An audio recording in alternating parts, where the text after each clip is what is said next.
Always remember, it's debatable. If it didn't happen in the manga, it ain't canon at all. It's debatable. Oh, it's debatable. It's debatable.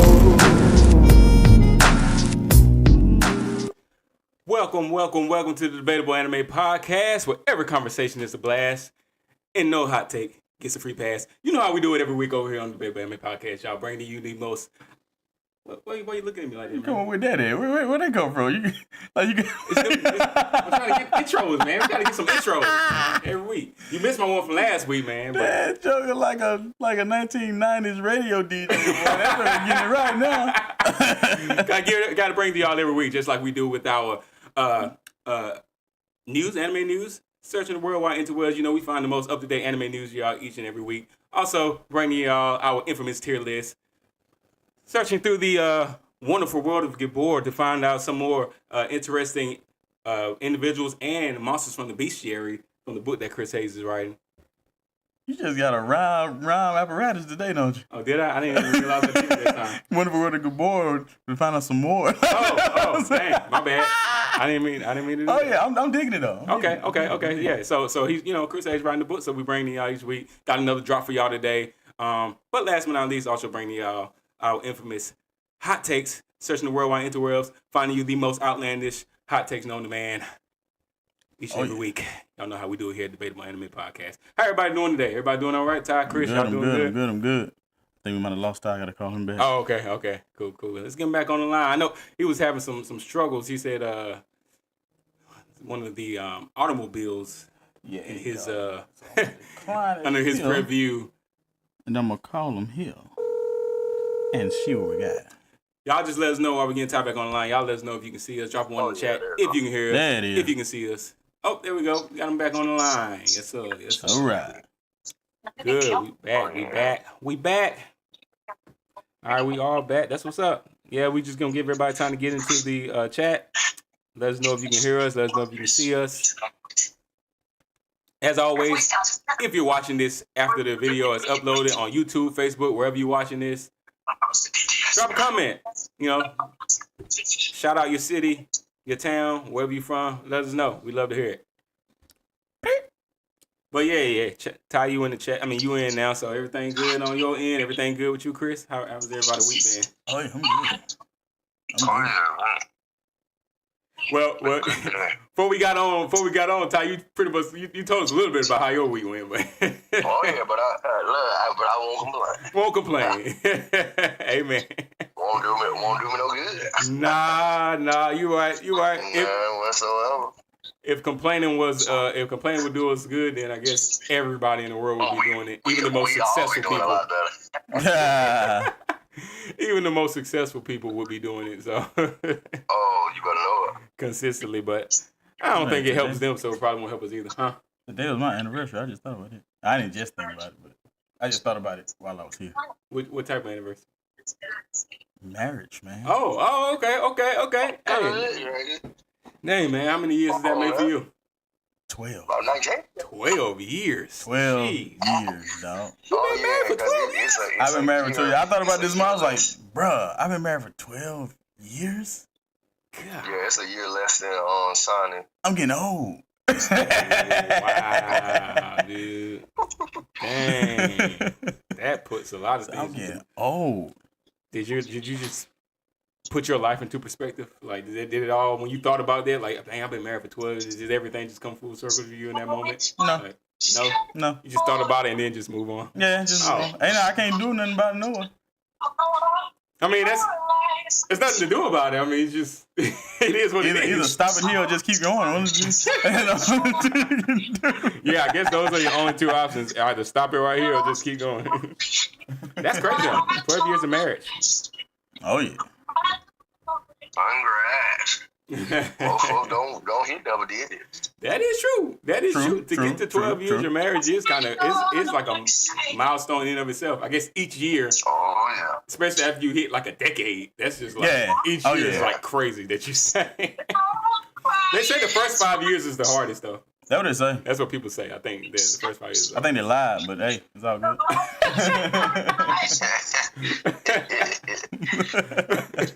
when they used to have that Tuesday Pop commercial, the world they never does. That's crazy, man. Well, congratulations. Yeah, appreciate it. 10 years. 12 years. It's wild. Got some singing going on in the background over there, don't you? Oh, so you playing some Chris and Michelle or something back there, ain't you? Oh yeah, it's TV on jamming. I'm trying to get this laptop to get right, man. This Hey, man, take your time. old, though, man. Take your time. Take your time. We here. Like I said, anybody, if you can't hear us, if you can't see us, drop one in the chat if you can. Let us know. We all sound here, waiting for other people to come in.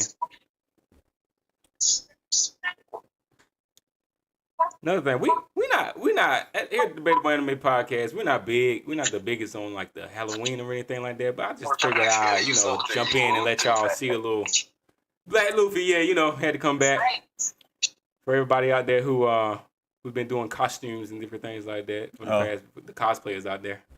Get a little Black Luffy in for y'all. I know we're more of a comedy. Like we're more comedy friendly, not too big on the scary, horror side of things when it comes to our consumable products as far as media is concerned. We're more on the comedy side, as y'all know, but still, given like the content that everybody's consuming in this time of year. We still had to do it for y'all as well, bringing y'all some content. As you can see from the title, best horror and psychological anime that are out there. We're going to be going through it today. This is the theme. This is the theme of today's podcast. So, spooky out there. It's a lot of spooky content. Anybody that watches anime, you know that there are many genres of anime, but there is a sector of anime. It's horror and psychologically, like, just thrillers, all those different types of anime. They're out there. I mean, I can get into it sometimes if I'm feeling it. You got to be in the right headspace. Yeah, but I kind of got to be in the right headspace to just be like, oh man, I need some. It's not my norm. Yeah, I need some psychological thrillers. I need some like that's gore. I love the dark horror, all this stuff. Like, I mean, you really can't ain't got much for me after all I've seen recently. Like in the past year, there ain't much that I would consider a worse lineup than what we've consumed just for the sake of the show. True. In the last, like, I've been psychologically damaged, but I'm okay. Yeah, it's been some wild ones. Like you're right. This past year, it's been some wild ones. And they haven't even necessarily been. Yeah, Aaron, because photography. Oh, that was man. dramatic. Yeah. And some real life events to ponder on, and then we got that good old Perfect Blue. Oh man, yeah, you did, you did put you on Perfect Blue. Paranoia Agent, and then you think about all these shows intertwined, and then right when you think everything will be okay, you get some Your Lie in April to help your feelings amplify even more. Yeah, that one was like not so much horror. It just was a very emotional roller coaster. Oh no, it just tugged on your heartstrings. Yeah. You did not plan for it. Just. Oh yeah. Right. Definitely, you probably shouldn't like watch that after watching like a horror or anime or something like that. It probably doesn't help you with your emotions at all. No, not at all. No, now to Your Eternity got me tripping. I'm like, what's going on? Right, even with Your Eternity. What is going on? I watched like it was unexpected. Yeah, caught up last night. You did? The shock value of it. Yeah. I'm like, what the piss is going on? I gotta catch up. Yeah, I think I might be one episode. You just gotta watch this next one because we watched the other one in the truck last week. Oh, okay. Yes, I'm one behind then. Yeah, all these they're like really like they're emotional roller coasters for sure. Like, but horror anime. Not so. It's not really emotional. It just gets you feeling weird, especially when it's one that's dealing with kids and it's like really gory, like body trauma, like Promise Neverland. Yeah, it's like, come on, yeah. Why do y'all have to do much? Yeah, I would say the same thing for King's Game though too, because I mean, King's Game was they're crazy. teenagers and they going through. King's Game was twisted. Yeah, body trauma for sure. Because the mental state you got to tap in to even be successful in that game. You're never the same after that. So you can't be. Like, trying to put yourself in their headspace. Right. It's like, it's ridiculous. I think I would have me a real nice jacket at the end of this. Make you hug yourself. Yeah. It's real tight. Right. Show myself some love. It's those like Hunger Games type anime, kind of like it's another one. I enjoy those. But it's not a primal too, like the way it is. Like it makes you tap into stuff that's like it's there in you, but it's lying dormant because it ain't required for you to utilize these type of like skill set. But then when you do, it's like you see how easily they're able to adapt and tap into it. Oh yeah, it's like wow. So that's why I say don't put nothing past nobody. What they're capable of. Yeah, I think it lies that type of when you have to make those split second decisions. It's either when it's really literally either me or this other person, and you make a decision like that's not your. Eat or be eaten. Yeah, exactly. Kill or be killed. It's just really dog eat dog. So I like those types of anime, but I still somewhat have to be in the headspace to watch them because sometimes they get real way out there. Some of them that are kind of, to me, some of them, I know there's one called Darwin's Game. That was another one that was kind of like one of those like Hunger Games type of anime. Danganronpa. That's another one. Yeah. But I think they're kind of sane. They're more tame. They're more tame compared. I think because of the magnitude of the gore and stuff on there, like it's not quite as explicit in detail as the other ones, but it's more mentally aggressive. Yeah. They definitely get you thinking because it makes you think like, would I really, if I was in that situation, would I do that? I don't know if I would actually do that or not. And it always makes me think about like a lot of those animes, a lot of movies that I know, like Maze Runner. I love that movie. Maze Runner. Runner. I feel like that would be a dope anime. Like it's a lot. We should definitely do an episode on that. Like this like movies that are actually out there would make great anime. Yeah. But I mean, you think about something like Saul, like the Chronicles of Saul. And then there's somebody actually tormenting people like that. Yeah. Because they can go to a whole nother level animation wise. Oh, that would be like sure. Now imagine Saul with Superhero X graphics. Yeah, that would be wild. Where we going 2D, 3D, man. Yeah. I mean, at times in Superhero X it gets a little Saul-ish because it's definitely some body parts being rearranged. Yes, and that's what will make a horror anime so crazy because you don't really have any like battle, like fight scenes to really focus heavily on. Mm-hmm. So everything is on they're focusing everything on the gore element, right? Mm-hmm. The tearing off of the limbs or the crushing of the body. You know, Blood Sea still one of my favorite ones. Blood Sea. Yeah, I used to love Blood Sea. Yeah, Blood Sea. Yeah, the shish kebabs. Oh, too much, man. Yeah, Blood Sea is one of those. Definitely gory. If you're a gore fan, Blood Sea is definitely one of those where it's like Dead Man Wonderland, which I'll never get a second season of. Yeah, Dead Man Wonderland. Yeah. The first episode, the whole class get destroyed. Yeah. It's like assassination class. I mean, it's just a bunch of screaming and murder, like. Yeah, Dead Man Wonderland definitely one of those that get you like hooked first episode. They do a lot on the first episode to get you hooked. Like, not saying that the rest of the show isn't gory, but the first episode is like I did not expect that. Yeah, everybody though. Everybody. There are except for Gunter suck. Yeah, it's just one. Yeah, you get one survivor. Pretty much everybody else gets the boot. It's definitely one of those anime. Good stuff for me, man. I like it. Right. Yeah. Well, what are some like those are kind of gory. What are some like psychological anime? Because we're talking about anime like on the gory side, but what are some psychological anime that y'all can think of that would pretty much rival even like the gory ones? Huh. Honestly, dude, I haven't seen that many of them. And Except for like Taco Bell, something like that. yeah, that's a good one. I mean, yeah, psychologically, yeah, But it is. the ones that we've already talked about, the ones that any other ones I can really think about. Yeah, and I think Psychopaths to me was good. Psychopaths was good. Yeah, Psychopaths. Psychopaths was good. That was a good one. Yeah, and I didn't watch that up front. People were just telling me about it, and I was Psychopaths was good. When they're using the psychos to hunt down, that's pretty good. Yeah, right. And I was like, remind me of Cyberpunk.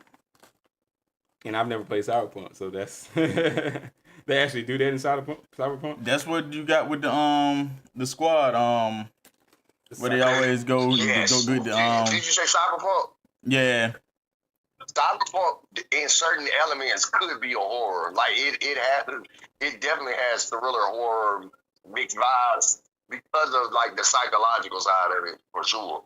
But when old boy was flipping between realities in certain fights, and I think Cyber Psychos, yeah. So when you get the squad to come in and go get the Cyber Psychos, they were Cyber Psychos. And those type of plot twists, because it's like it's so unexpected. It hits you so far out of left field. It's like, I don't know about this one. Like, I gotta definitely make sure my kids ain't walking by and this, Dad, what's going on? Why you looking at the TV like that? It's like, because it puts you in a state of shock. Like, what am I watching? Yeah. The whole Cyberpunk world is like that, though. In general. Yeah, Edrun was good. For me, off the rip with the whole spot, with the open spine thing, I was this boy gonna have some PTSD after this one. He lived the rest of the show with his spine exposed. So it's like, yeah, you got some nice abilities, but dude, if you get the wrong bug coming on, take a bite out of your spine, you done. Right. You said the wrong bug. Right. Yeah, you get some West Nile up in his spine. It's West Nile. Spinal. I don't think you can walk that one off. All right. No, ain't my back is broken. Yeah, and when you think about it from a realistic standpoint, yeah, Cyberpunk would be kind of like, you could think of like horror. If it was an actual live action, it could probably be, some elements of it could be considered horror for sure. It's just because a lot of the horror animated, because they're animated, we kind of don't look at it as horrific as it really is. And some of the things that they do, because it's animated, it kind of eases it up a little bit. Yeah, but in reality, like when we say horror, it's horror. Like I'm about to put a poll up. So which type of horror hits harder for y'all? Psychological mind games, gore and body horror, supernatural / spirits, or realistic human horror? And that's like, of course, like the mind, playing the, not so much psychological, but just this is realistic human horror. Is kind of like, yeah, this is humanity. This is the real side of humanity. So it still bleeds into psychological, but when we see elements of humanity creeping through the screen, where it's like, okay, dang, would I actually do something like that? That's kind of like the realistic. The answer's human always horror. yes. It's always yes. So that's the poll. So anybody jumping in, I'm gonna leave this poll up for a little while. Which type of horror hits harder? Psychological mind games, gore, body horror, supernatural spirits, or realistic human horror? Let's get it. Get into the poll and get active. All right. So I don't know. For me, I would just say, me personally, it's got to be between. I like the supernatural thing, whatever. I kind of got tired of seeing that, like and this is real, like live action movies that I was watching, like Paranormal Activity, those films. Yeah. I kind of got like jaded. Yeah, they sucked after the first one. Yeah. Like the first one got you, and then it's like, come on, bro, you kind of recycling some, some not so. You ain't gonna get me twice with the same thing. Yeah, it's like, like, I feel. Yeah, it's like, yeah, it was dope the first time because it's like. It was so out of left field, like you never saw it coming. But this time it's like, what's going on with Michi? Michi says definitely psychological mind games. I ain't mad at that because I would probably go with that as well. It's gonna be between that and realistic human horror. And psychological always get me crying. That's what I always mess with me. See, I feel like when it hit home for me, when I embody, like when I feel like I resonate with the character on like a almost family level. Yeah. that's when it gets me emotional. Like with Takabe, it was so twisted the way, like the route that everything was going, and his whole agenda and mindset was to do good and make one person happy. So much so, his happy gadgets. he got everything wrong, and wound up helping the person he was supposed to took out originally. And then when you find out that's why she subconsciously hates the girl. Yeah. Without even knowing all this other twisted stuff that went on, and it's like, God, and when you realize that's what's happening, it's like you couldn't even hate the other girl no more. It's like I felt so bad for her. I'm like, I'm gonna hate her too if I was her. I give that. Like, I just want love from my parents, and I can't get it because a third party that. I mean, she's just as clueless and innocent as I am, but I associate all that's going wrong in my life with her family. So it's like, yeah, she did it. Yeah, it was definitely playing mind games with that after the switch up. Yeah, because the shock value on that one was top tier for me. Like, so yeah, because I couldn't have thought that up. Like the way it started out, I was just like, nah, I don't. You know, I don't think I would have ever guessed it was gonna twist like that.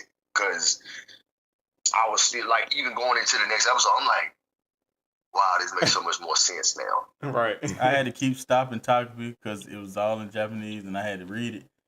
And I'm crying too much, so I gotta stop it. Oh no! And stop crying, and then start it back. It won't.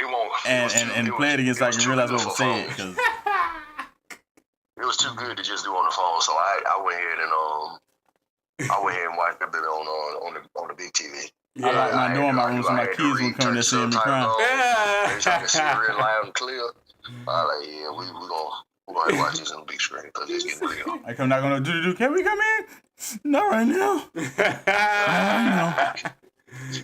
You know, Sierra would have been like, "Daddy, are you crying?" They would have said, "No, I'm good. I'm good." Ramesh said that's why I prefer character-driven stories over plot-driven stories. See, but it depends on the plot too. Because I mean, I can see. Like, look at AOT, and that's why I said AOT gonna stand the test of time because it's always a current topic. I look at AOT like I loved following the story of Aaron, but just the whole plot of that entire anime is like, just pick which one you like more because they're both great. Yeah. You got to choose. It's rare you get the best of both worlds with AOT. It's very rare that you're gonna get both. And that's some boring AOT. So it's like to ever get both of them at the same time. It's like, dang, like I ain't gonna never get this. Because even I don't know why people have such it's some people that hate on Full Metal. And I'm like, why? Do you not understand the plot? Do you not understand the journey of the main character? It's like, you must didn't watch the same one I watched because ain't no way in the world you ain't rooting for the Elric brothers. Not after the way their life started. Like their whole journey, like it's like, yeah, and some people might say the plot falls short. And then we gonna one up the tragedy before we even get started, dude. Yeah, definitely heavily character driven there.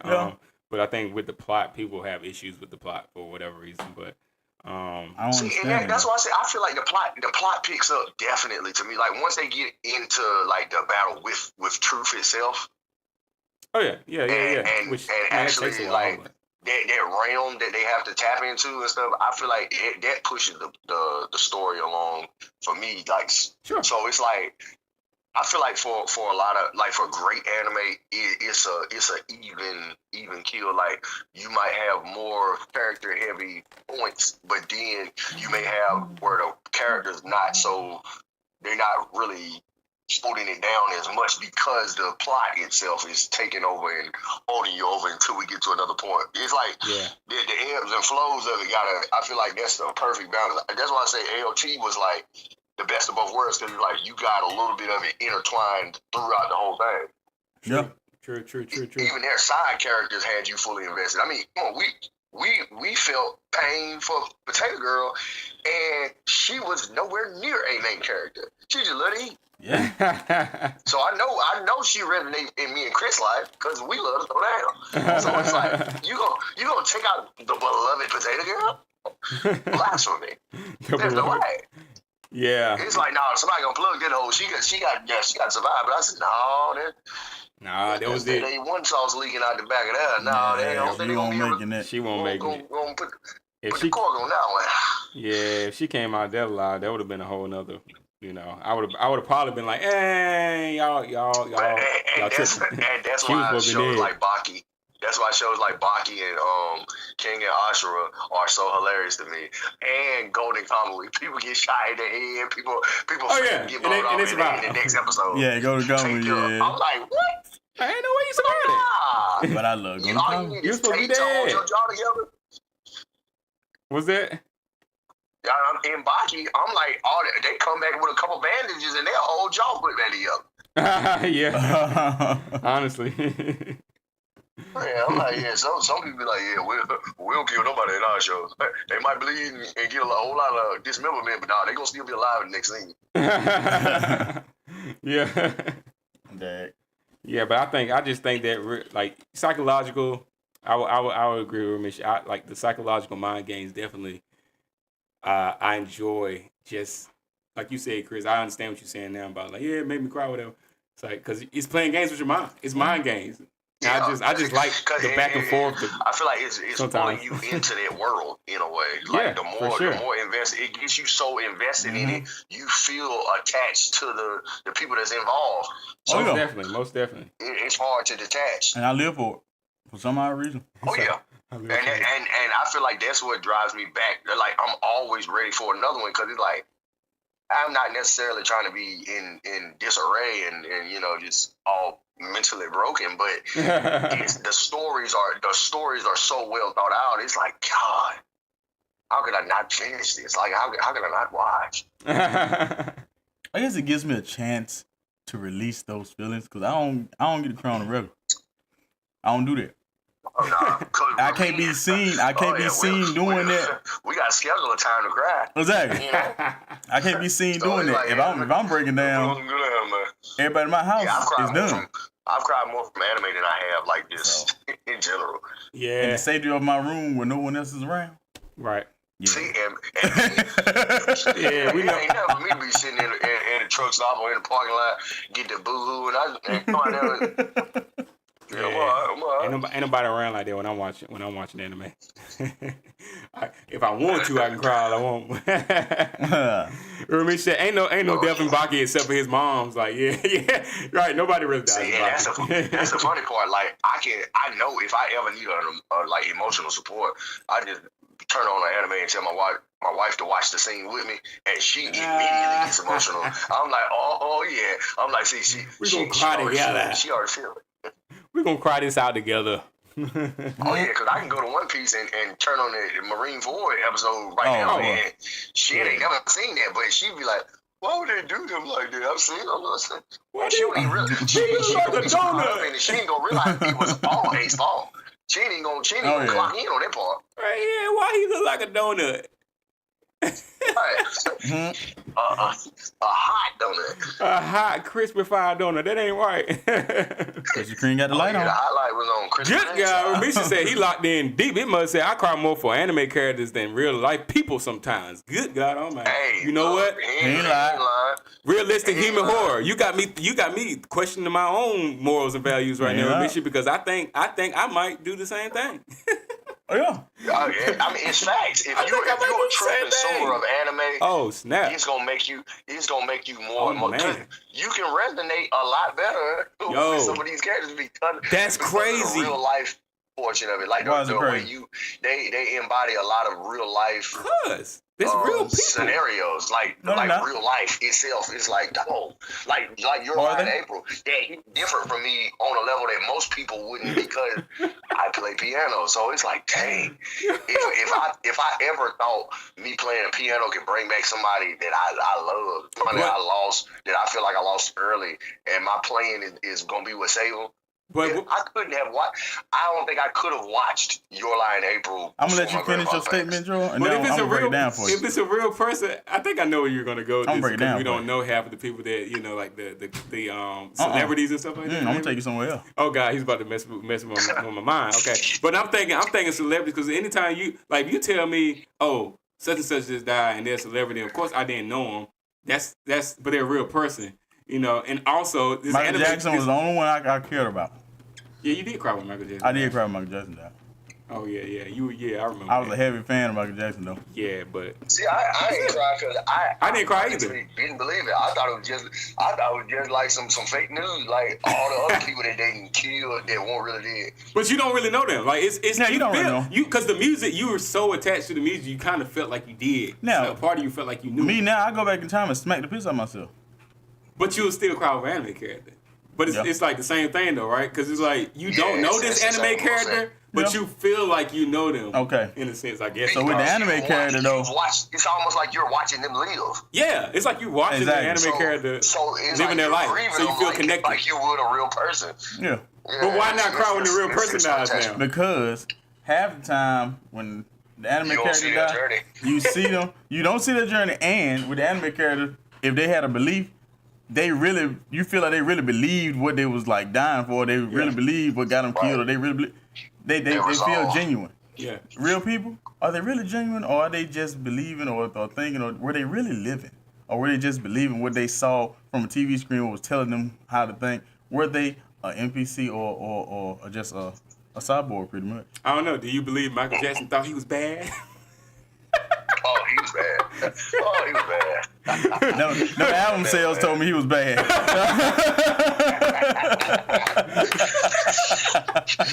Oh man. When Thriller came out? Yeah. Oh yeah. Yeah. Yeah. I think he believed what he. Them album sales, yeah, they say he was bad. Yeah, when you got giraffe money, then you bad. Yeah, you got giraffe money, yeah. That mother said he bought a giraffe. I was like, oh man. Yeah. When King Kai ain't the only Joker with a darn chimp named Bubbles, yeah. Yeah. When you and King Kai got a chimp named Bubbles, yeah, you got King Kai money. That's wild. Yeah, I guess it is a part of that is like relatable because you're right with celebrities and stuff. Half the time we're not really seeing their life, especially before the revelation of like social media. Before social media, you weren't able to follow them like we can now. Exactly. When they talk Relatable. about, when they talk about like us, like I've heard a lot of people speak on it. Like we were never supposed to have access to all the stuff we have access to now. Like if you really think about like everything that's going on in another country, like you would have a few decades ago you would have never known what was going on across the sea. Right. So it's like you're so overly locked into everyone else's life. True. It's kind of waters life down to a certain extent, but it's more like personal, and because 9 times out of 10 you watching anime and stuff right from the comfort of your home where you're at peace and in a comfortable zone. So, hey man, I'm in the bed, I'm comfortable. Let me see what Ichigo got going on. And then he lose somebody that's close to him. And it's like, God, man. I can feel your pain. All my BS walls down. Like, it's like, I feel like because it's definitely an internal thing. Like, yeah. Because you almost embody the character to the point where you feel. Yeah, and that's why I say realistic horror really hits hard for me. Yeah. Because of that, because it's like, this is humanity on screen. Even though it's animated, this is humanity in a nutshell, and it's kind of creeping me out. Like watching something like Monster and watching Johann Liebert kind of just like go through his mass murder spree, and it's like, it really messes with the mind, so it definitely is a psychological element, but it's like, no, this isn't just a game. This is not just an anime. This is humanity, right? On screen in animation mode, but it's still humanity. So I definitely get that. So, but the human, like, that's crazy. Ramesh, like, he really struck my my mental right now, because I'm thinking like, dang, when was the last time I really cried over a person, outside of them actually being like close relatives? But that's what I said. When has the person been as close to you as you feel with a lot of these characters that you watch? So it's like it's the same way. It's like it's because you get locked in. Yeah, let me catch up on this anime. That's all. There is no other thought like outside of that. Like, yeah, when I got some free time, checking on my boy, you know. Yeah, it's Young Midoriya, I'm trying to see if my boy gonna pull it through, you know. Especially when they're more character driven, like he said. As a side note, I did start on My Hero, and I ain't as mad about the All Bad. Okay. Put his work in, man. I ain't as upset with All Bad as I thought I was gonna be. He got some strategy now. He might be kidding Bruce Wayne on down the line somewhere. Hey man, that thing out now. Bruh, yeah. That thing out. Agreed. I'm trying to tell you. Agreed.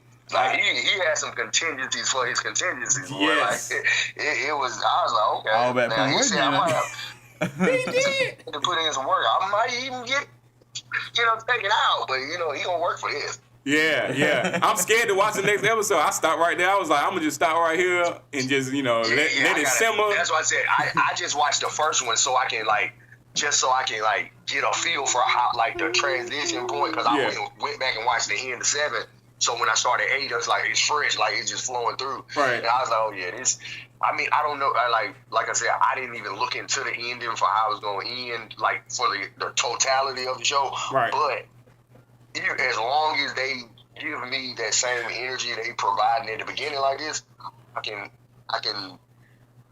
find solace in however they get it, because it's like it's like they hurt me so bad. My Hero Academia, y'all. What y'all think? I was like, drop in the chat what y'all think about My Hero Academia so far, season 8, like the final season. Let us know what y'all think about that as a side note. So far. I'm definitely so far so good, guy. Like I feel like it did me like the way 7 ended was kind of like the way I felt like Don started for the next season. Yeah. But then towards the end, it's like they got me back invested. Right, exactly. I feel the same way about Don season 2.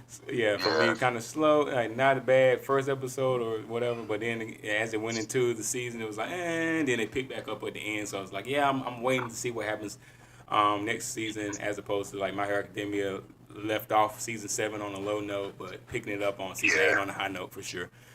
So I'm in agreement with that. Cool. Yep.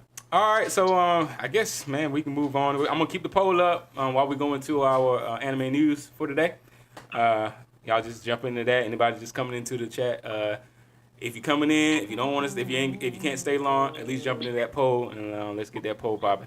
All right, we're gonna go into our anime news for today. If y'all got some anime news y'all like to talk to present that I'm not presenting, drop in the chat. Let us know. We don't know everything. All right, y'all ready? All right. Do it.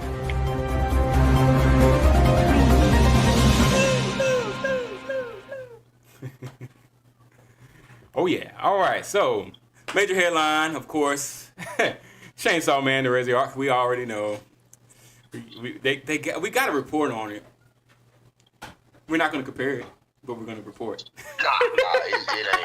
It ain't comparable, but it's really worthy. It just released last week on the the 24th or something. But anyway, in October 24th. You might as well skip it.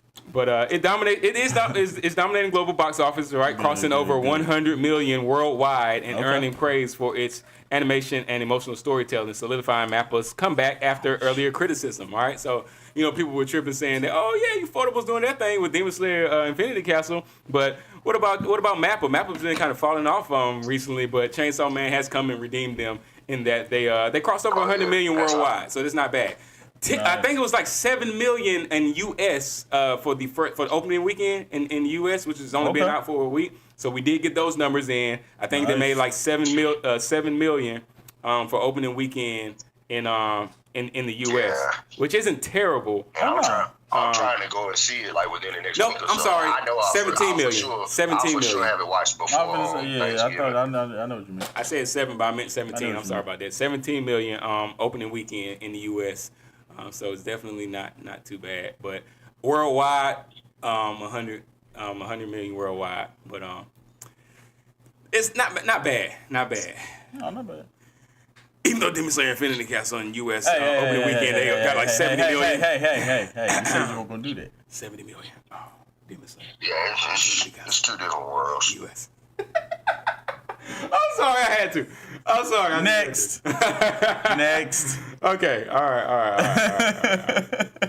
All right. Also, okay, season 2 of Chainsaw Man production rumored to already be underway. All right, expected announcement at Jump Fest 2025. So, I don't know if that's actually already released on a release date. I might be tripping on my news media, but we do know it's in production. So, we get in season 2. I just don't know when. If y'all know, let me know in the chat when we get in Chainsaw Man season 2.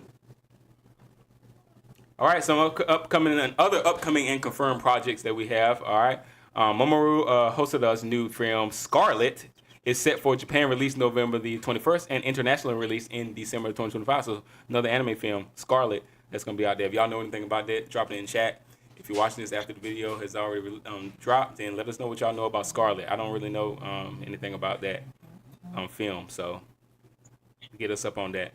Oshinoko Season 3 was quietly confirmed during a live concert event in Tokyo. Production begins early 2026. So Oshinoko, it's another one of those musical anime, I believe. I really haven't watched any of that. Somebody told me, they recommended it, told me I should watch it. After I watched Your Line in April, I was like, I'm going to take a break from musical anime for a while. Yeah. So, yeah, because you never watched VV either, did you? No, I haven't. Yeah, that one ain't quite as bad, but it's still it's a very sad plot. Really, is what I said.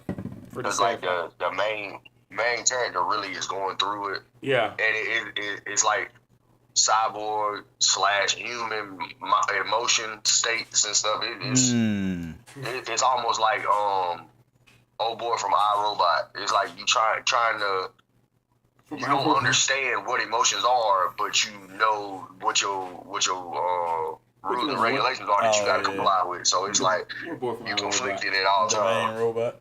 Oh, the main robot. Yeah. From iRobot. Yeah. Mm-hmm. Okay, I thought you were talking about that side character. The one that's separated from the horde. Yeah, got you. Okay, I'm with you. The one that he created different. The one he allowed to have dreams and stuff. Yeah, got you. Okay, that makes sense.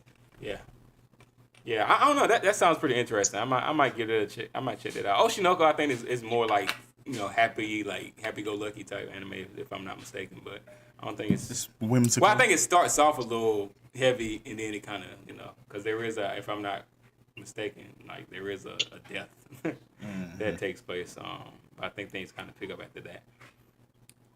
All right, so of course, Demon Slayer Infinity Castle is continuing to trend, right? New behind-the-scenes footage dropped teasing the Tanjiro versus Muzan finale. Ufotable promises their most ambitious project that yet. Ain't gonna be no one-on-one. I don't care what nobody said. Oh no, ain't no way in the world. Is what? He said ain't gonna be no one-on-one. Ain't no way in the world. I think the way they fighting these upper moves, ain't no way in the world they ready for a piece of Muzan. Ain't just. I don't feel like it's just Stu that's gonna be in that fight, because it's like this is the end all be all, and we just got halfway mocked by his.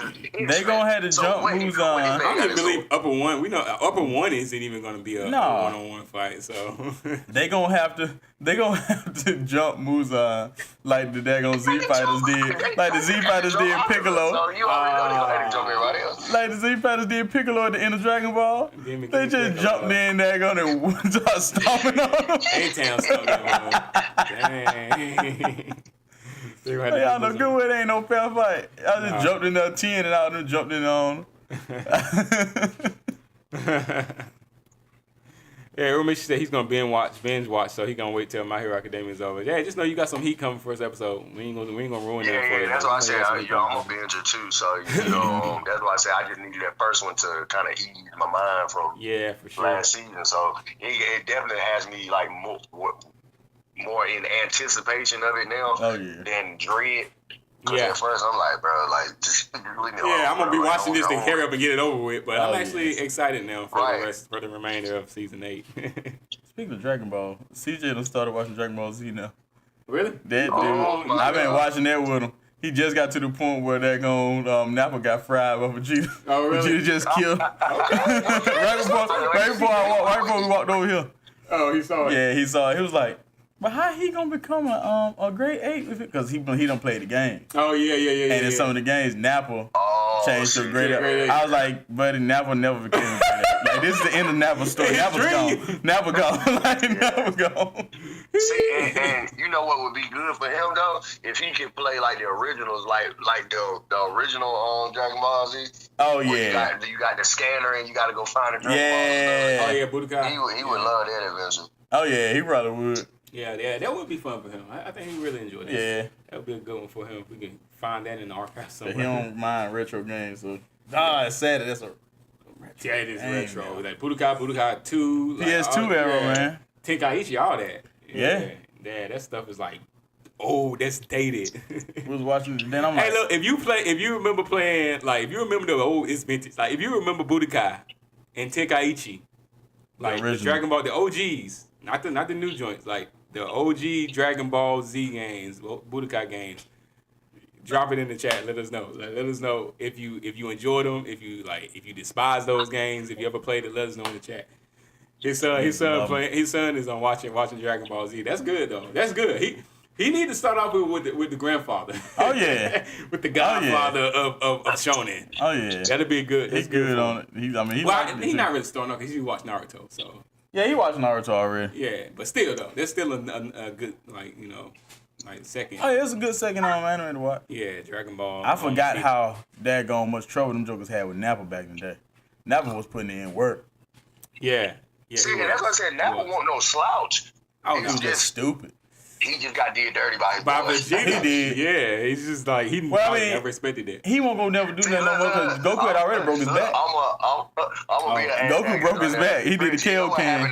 You know what happened to He Nappa? could have Chris? healed from that. He could have probably came You know back. what, No, he won't.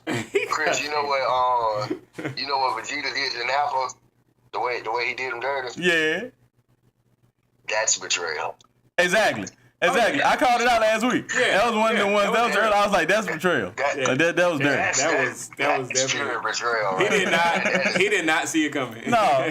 He reached out and grabbed his hand. He was That's total blind. Like this is the guy I came with. I don't know, Ormish. I think he did. You Ormish, did he watch OG Dragon Ball? No. He started watching it, and then he was like, because he's already been exposed to Z. Young Goku and Krillin. Yeah, he started watching it. He got maybe like 20 or 30 episodes in, and he was like, man, it's boring. Oh dang! And I was like, how dare you? Dang. See, and it's because of what he's already been exposed Yeah, to. exactly. And I know that, so I was like, this is what you do. I'm gonna let you watch Z, but you have to promise that you're gonna go back and watch the original. He was like, all right, I'll watch it sooner or later, but I got it. He's like, right now, I don't want to watch it. Yeah, I mean, And he was like, you could have. The day I was like, he was asking questions. I was like, you don't know that because you didn't watch the original Dragon Ball. He was like, and so he was like, well, you could have just made me watch it. CJ funny, man. He ain't lying though. Like I was like, I could have. yeah, But he a good kid. He like, yeah, you could have made me watch it. Like, what was I gonna do? Disobey you or something? Like, So no, I let him slide on it. He watched halfway through it just about. So I was like, whatever. You done got the gist there. So yeah, that's good though. That's good stuff. because it ain't you don't get no like energy battles or nothing in that one. It's just like Nah, that's It's more like martial arts. Yeah, it's just straight martial arts. Yep. Dragon Ball. Yeah. Yep. It's kind of like watching OG Naruto, like the beginning up to Before Naruto got control of anything. Yep. Yeah. Back when he was fighting on what's the fish dude name? Zabuza. Yeah. Like back, but yeah, the water, not the fish dude, but yeah, Zabuza. Back when he was fighting him and stuff, like it was.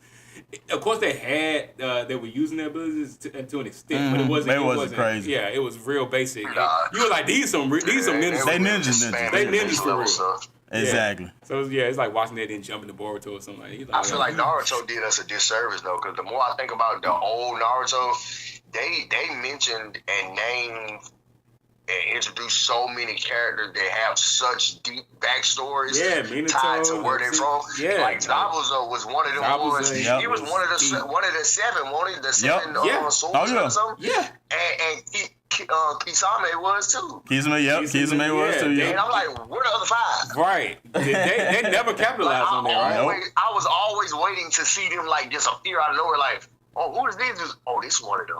This one of the seven. And they never touched Never capitalized. like, what? Y'all left me hanging for years. Yeah. That's tragic. And that's what I meant by. And I don't know Boruto to hate it, but I definitely know I would have. No matter how good Boruto potentially is, it would pale in comparison to a throwback backstory type. Based off of all the old schools and the little Easter egg they throw throughout the show that they never crack open. No doubt. They never crack open. Well, I'm telling you, bro. 'Cause my thing is, I want the full backstory on Minato. Yeah, exactly.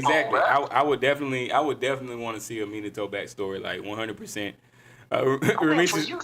Remy said he's not a Naruto fan, but he definitely had some good characters in Shippuden. Yeah, I mean, I agree. They did have good characters in Shippuden. I didn't watch all of Shippuden, but they had good characters. Naruto has good characters. I'm not the biggest Naruto fan either, but yeah, they definitely had good characters. And that's what, like you were just talking about, Ty. Like they had a lot of people that they could have capitalized on. And I like how you cleaned it up. For sure. what? What'd I do? What you say? I cleaned what up? He said definitely had. He said had. Oh, that's why I read ahead. And I would have read it. The duck may swim on the lake, and I would have been like, he had some good holes, some good 304s in there. Naruto had some good 304s. You had Hinata and like, nah, don't be talking about Naruto. Don't be woman censoring like folks. Hey man, yeah, I did assume. I assume that's what you mean. It's like if I'm wrong, then you can correct me. But I just assumed, so I read what I assumed. And I probably shouldn't do that, but Oh snap! But in relation to what Ty was saying, they had good characters in Shippuden. I don't know about the 304s, but they did have good characters. I know he's meaning more like they hold some characters. Like yeah, they messed them up. They definitely hold a bunch of characters in there because it's like when you think about like where a lot of characters were, like I feel like they definitely should have expanded on more of Shikamaru's mind. Even like to be one of the most intelligent characters. Yeah. In that time of anime. Yeah. Definitely. They didn't use them right. Because even in the when they fought Madara and stuff, like with everything that was going on, Shikamaru and Inu. Yeah. Her power is low key like that if utilized properly. Yep. She was just a girly girl and she's obsessed with liking boys. So it's like she ain't really training for real. If she actually locked in, she would be one of the most elite characters. Yeah, but after the Sakura fight with her, they kind of just was like, because even with the fight with Sakura with her, they just I think it was BS how she beat her. And that's why how she lost. Like Sakura no more. Yeah, it was BS how she lost. They overly sissified it like a little pity pat. Everybody leaning back, just swinging their hands type fight. Versus actually getting into it, like my spirit will outwilled you. That's why I didn't get control. At any point after that, but it's like they really washed her ability away. And like, why even give her that? Why give her that and then she can't use her? She can't use her own power? They pulled a Yu-Gi-Oh! How so? A Weevil. That joker said, the field is wet. And I used that, summon skull and fried everything on the field. Oh, yeah. Like, what kind of crap is that? That don't work. Right. That was funny, though, because I was like, oh, that boy about a loophole. I know, right? Oh, man. That was great. They did do that. The stuff they used to do on that show, man, like, you cannot do that in the game. I'm like, what in the world? Even with field cards, they weren't even. That was not how you utilize even to use field cards. Nope. They just doing too much. Yeah, like you said, loopholes. Karibo. I'm gonna use Karibo, and I'm gonna just multiply. Multiply them and take all the shock from all the hits of everything that you throw at me. I'm just multiply Karibo millions of times. Like that doesn't work. Yeah, using the three. What was it? Blue Eyes White Dragon or something. Yeah, and he couldn't attack. He couldn't attack him because he had Karibo on the field. Like that don't work. Yeah, that was crazy. Yeah, they were just doing. Then you got kids like me. and all us around dueling and don't have a rule book at the time because it's new in America. Yeah, We don't got no rule book, so we just doing stuff. You're right, believing in the heart of the cards, right? We just doing stuff. I got 3 blue eyes. I'm gonna slap all of them on there, and I got blue eyes ultimate dragon. You can't beat me. Right. And on the show, his power level is this much. Oh, that's how many. That's where I'm at right now. That's 3, baby. Yeah. We botched that game so bad. We were cheating. We Didn't even won't know it. summon and nothing I right know, or I nothing. didn't even play it like that, but I know I was always like, man, I don't need about 5 cards. As long as I get all the pieces that make Exodia, it's over. Right, we didn't follow any of the stipulations. Like, no stipulations. We were just doing How many it. cards you got in your deck? 5. I got 5 cards in my deck. They were like, that must be a bad. Oh, it is. You just wait till the match starts. You just wait till the match. You talking about OTK decks now? Yeah. My first hand. I'm gonna drop my whole hand. That's it. Right. Oh yeah. We were just, terrible. The Niners was the Wild Wild Right. West, boy. No kidding. All right. That's same thing as Beyblade. Yeah, we did the same boy. thing. It was similar. Let It was them real, similar. boy. You got it. Whatever character I got painted on the inside of that Beyblade, when I put it in that arena, you better believe, in my mind, he's coming out. Right. Right, exactly. And then you can feel a little wind coming out the arena, too. I Oh, yeah. Activate. I can feel it. really. I can feel it. Standing over the daggone, standing over the arena. Over a can in the wilderness. Yeah. I didn't try to get some heat. But we were so invested, you couldn't tell us we won't play that. We put water in the middle of the darn arena. Oh, yeah. We did do that.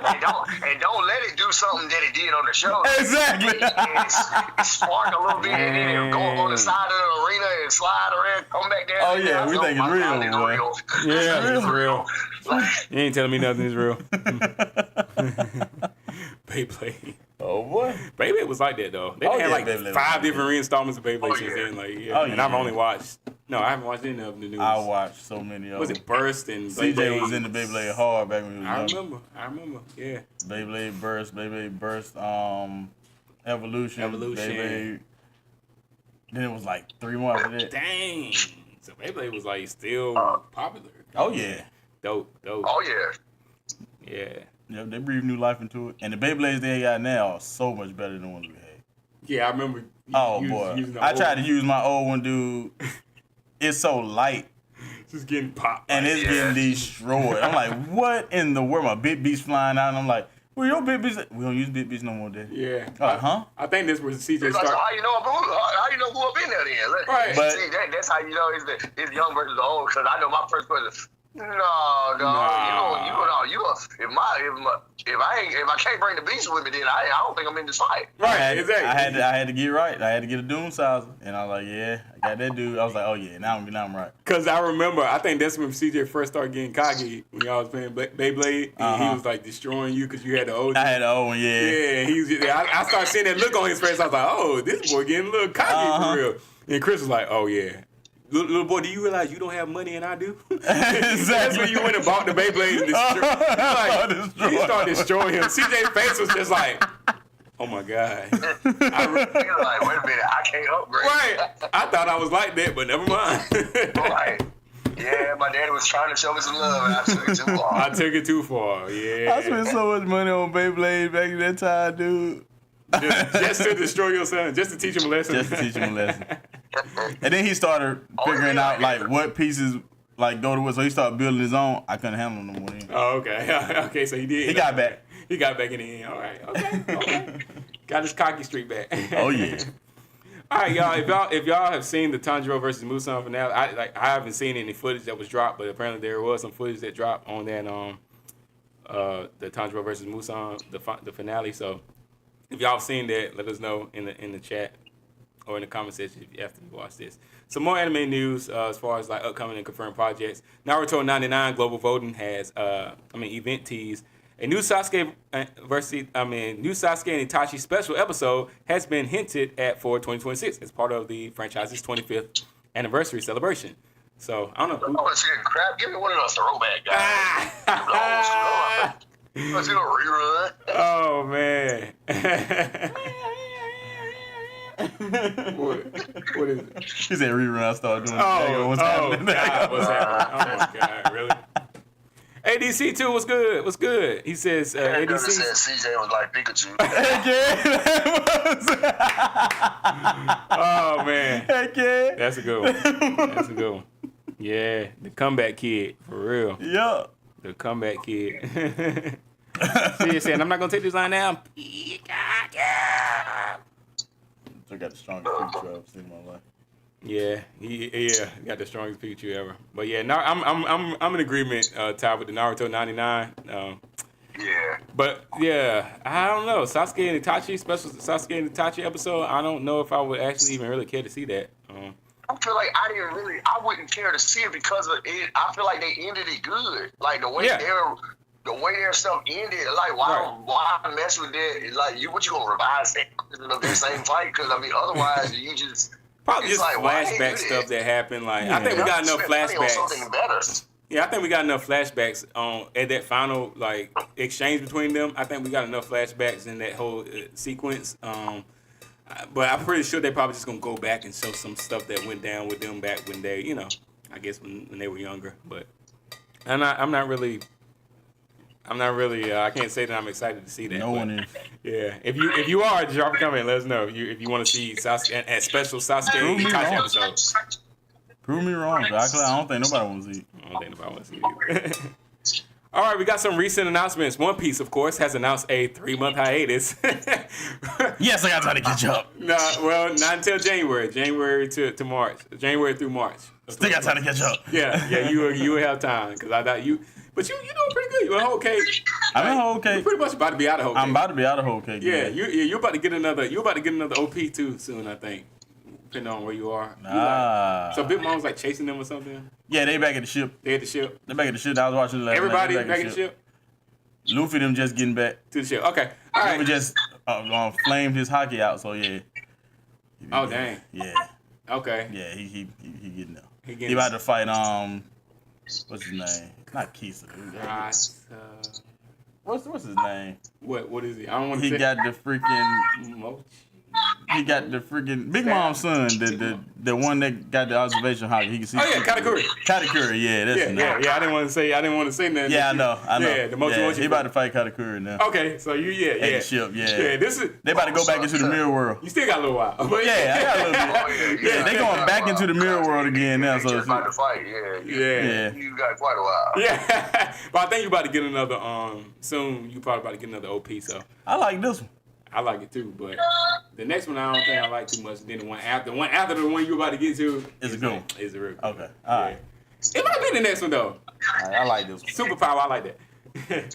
But anyway, so One Piece, January to March, we're gonna get another hiatus. But when it returns in April, it's gonna launch the new Elbath arc. All right, and move to a format that's capped at about 26 episodes per year, split across 2 cores. So you're gonna be getting like 13 episodes for one season, and then later on in the year you're gonna get 13 more episodes. I don't want to catch up though. I'm so used to just binging One Piece.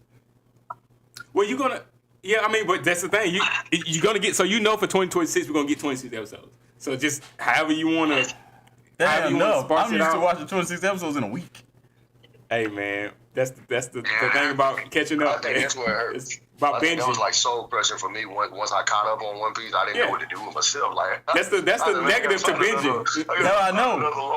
But the only thing is, I'm so far behind. Stuff can get spoiled. So great. I done a great job of avoiding spoilers. Oh yeah, you have.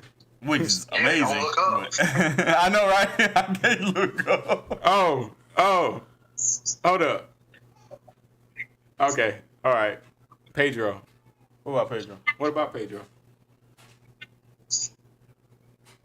Oh no, Ramesh just said Pedro.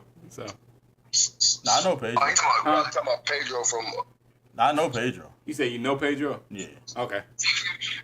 Yeah, so yeah, you know Pedro. Yeah. We know Pedro, you Ramesh. Yeah. But yeah, so you're getting 26 episodes, 13 episodes in one season. Then you get 26 episodes later on in the year. They're going to split it up, right? So they're probably going on a little break and then do another 13 episodes. And they said the reason they're doing this is so they can have time in order to, like, work on work on the animation, make sure everything's and also make sure that they're able to animate more closely related to the manga, right? Making sure the panels are more so matching the manga, because in recent years up until now, a lot of times you get some of the same panels. Sometimes they'll go back and they'll redo panels or whatever just to get keep things progressing. But I think they'll actually be able to animate more of the manga into the anime by doing it this way. So giving it a little bit more time, to focus on each episode. So yeah, he's just a real one. He's really a real one. Like I think Pedro, like. Oh, Pedro, that dude. I didn't really think much of him until that he moved the eye, moved the thing. I saw that I was then you got the backstory behind him. Oh, he put out. I was like, this dude cut his own eye. Right. I was like, all right then. Oh yeah, he real. Yeah, he real. So I was like, but before then I was just like, man, this dude. I was like, he a snake. He like, but then I realized he got the backstory on him. He like, yeah, he probably was one of the realest ones from Oh heck yeah. From Zoe. Him and Carrot. Him and Carrot. I love Carrot. Carrot the real one too. I love Carrot. Carrot the real one too. Yeah, I ain't mad at Carrot. Carrot the real one too though. Y'all like, man, she got to be part of the real crew, man. I love Carrot. But yeah, that's what we got from One Piece. Like, I think it's a lot of mixed feelings about this change with the 26 episodes per year deal. But you still got, like I told you, Wano, you're gonna be in Wano in a while. You know what I'm saying? I'm on like episode 850, something like that. Yeah, yeah. So you still got like over 200, like 300 some episodes. Yeah. So you got time. They'll be in the LBAP by the time. Well, the way you binging, I don't know, dude. You binging hard. I done started back watching at home now, so it's like. Oh yeah, never mind. You gonna be. Even though Wano is longer, you still. I watched like 4 episodes last night. God, yeah. You binging pretty good. Yeah, you might not make it. Now I will say they'll probably be done with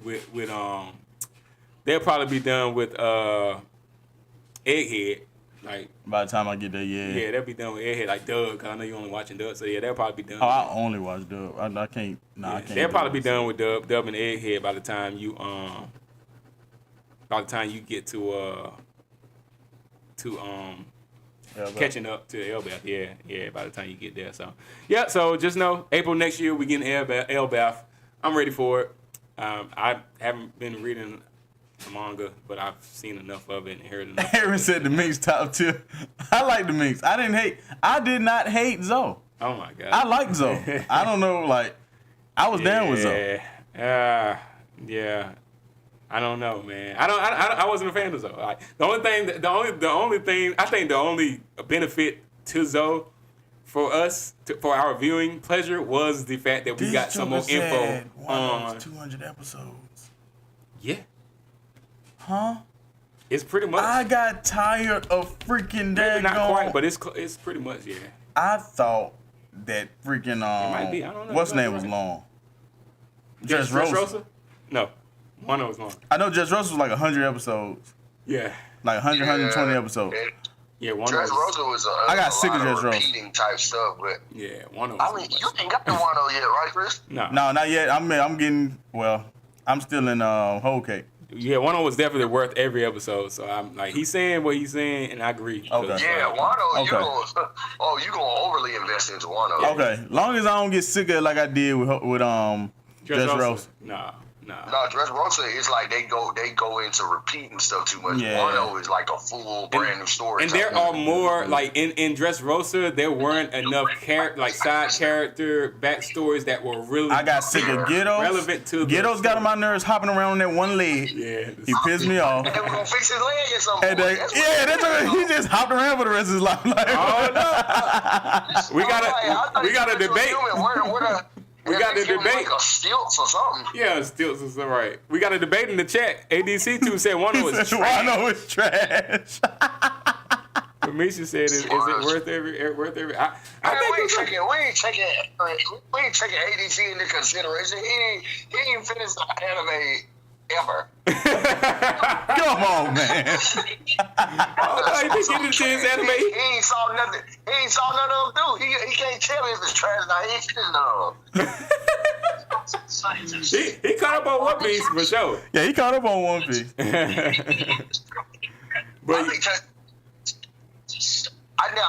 there are some horrible moments in Wano, but Yeah, it's still one of the best arcs in all of One Piece. and carrying the story, as far as carrying the story forward in One Piece, Wano is necessary. Like all of the introductions of the people in It is Wano so necessary. definitely worth it. So if you're somebody like Ramesh said, he's like a character. Like as far as character development, he's more so for the characters, following the characters. Now, but if you're more so for the progression of the story, of the plot and the story versus the characters, then you definitely gonna love Wano because it's not character heavy as far as Luffy is concerned. Now, like ADC might be like, yeah, I'm all in for Luffy, so you're not gonna. That's what I'm saying. I love Whole Cake because my boy Sanji. Yeah, because it's heavy Sanji. Yeah, it's heavy Sanji. So I'm like, I was down with it. Yeah, but there are characters that they focus heavy on in Wano, but the plot development and the progression of the plot is definitely what Wano is for.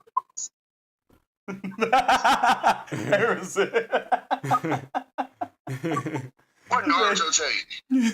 I guess the one where which state? I don't remember which state. I don't remember. You might have to elaborate. ADC, I don't remember. Because I sure don't remember. But you definitely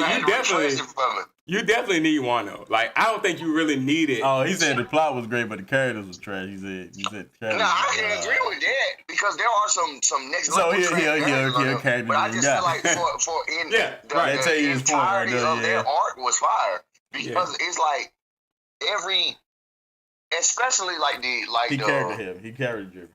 Yeah, character driven. Yeah. If you're character driven, then definitely Wano probably wouldn't really be your favorite arc. I don't see how Wano couldn't hit for you if you character driven too, though, unless he's just got a specific character. Yeah. It would have to be like specific. It's just got to be. I feel like it's because it's not really straw hat. And that's exactly. That's probably so. I can understand that, but I'm like. The characters that's introduced, he immediately becomes one of my most beloved characters. Right, very character heavy with them. Yeah, if that was a hot take, I would definitely be down that one. Yeah. And that's why I say with me, Wano is necessary to the progression of the plot. It's one of those. Absolutely, tie everything together. Yeah, when you talk about like a laugh tale, like we talking about like laugh tale or something, we know that's where the One Piece. That was the final island. Yeah. I think Wano is just as critical as a laugh tale. Okay. For the progression of the plot. Wano really to me is like it bridges the gap. And that doesn't mean you have to like Wano, but for a lot of the old generation and the worst generation type thing. Yeah. It bridges that gap very well. Because it really it go into how it got to the way it is. Yeah. Which is a story in itself. But then when you realize all the people involved in just that story, it's like, God, man, this was really putting in some work. Yeah, you definitely get a lot of backstory.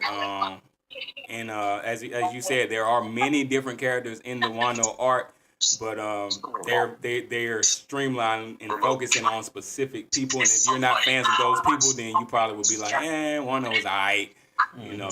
But if you're a character, if you're plot focused, then Wano is going to be it's very likely going to be enjoyable for you if you're plot focused. Oh, okay. I need it. Cool. That's my take. But anyway, like I said, that's the One Piece. That's the One Piece that we got. I don't know, y'all. Amisha in ADC, y'all got two completely different takes on it, but it is what it is. It's definitely debatable. Yeah, save my virgin ears. Don't be accosting my sensibilities. yeah, save them. That's why I say we all saving Chris over here with the One Piece talk. But let's One Piece talk. Shout out to that One Piece talk. All right, so moving on, there's a few more announcements that we have for upcoming anime. The Apothecary Diaries is confirmed for season 3. Right, they're also splitting between October 2026 and April of 2027. All right, and it's a surprise theatrical movie. We talked about this last week in December of 2026. Right, so Apothecary Diaries is getting a movie. with original story by the series author. So we got a movie, original film coming out for Apothecary Diaries. If you're an Apothecary Diaries fan, December of 2026. Hold out. October, we're getting season 3. And then shortly after that, in December, we're getting the film for Apothecary Diaries. So that gives you plenty of time, if you haven't watched Apothecary at all, to catch up on the first 2 seasons. Cool.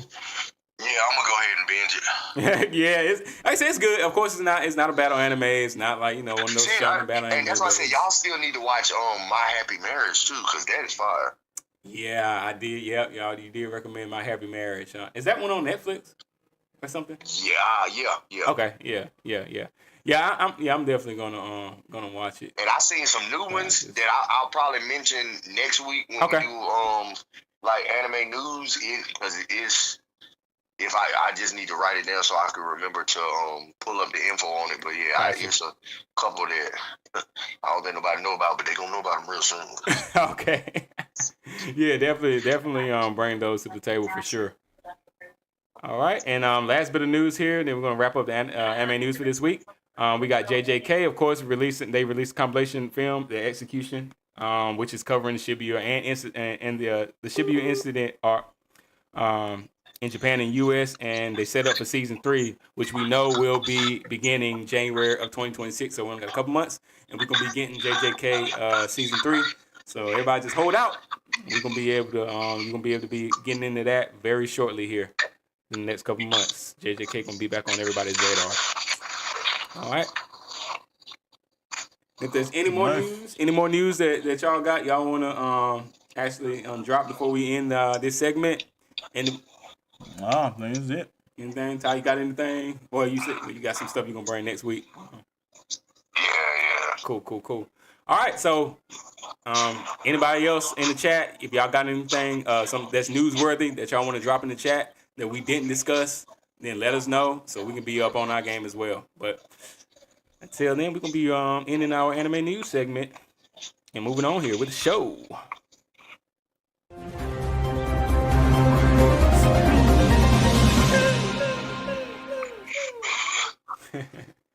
All right. Love doing the anime news segment, man. Just looking and searching and doing research and finding out what's actually newsworthy to bring to y'all each week. Love it. Very important part of my week.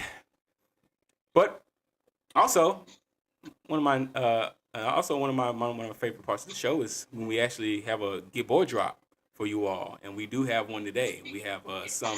I can't think this is a character profile from the wonderful world of Gibor. Oh yeah, Legacy of the Watchers. And as we discussed last week, the name of the book is not The Wonderful World of Gibor. I was trying to remember where it made me think of Mr. Rogers' Neighborhood. Like, speaking of horror. Hey, did you see that? Or did I send that to y'all? Like, it was they've been doing a bunch of AI like spoofs and stuff. Like they did. Oh yeah, I seen it. Yeah, the one with Mr. Rogers like in the wrestling. Like yeah. I don't give a fuck about my neighbors. Everybody was like, I don't give a fuck about my neighbors. I was like, oh my god, no, they did not just do that to Mr. Rogers. Like, oh snap, yo! I was okay with the Martin Luther King, but not Mr. Rogers. Oh boy. Oh my god, yeah, it was hilarious. But yeah, I can see how it's giving Mr. Rogers' Neighborhood. But The Wonderful World of Gibor.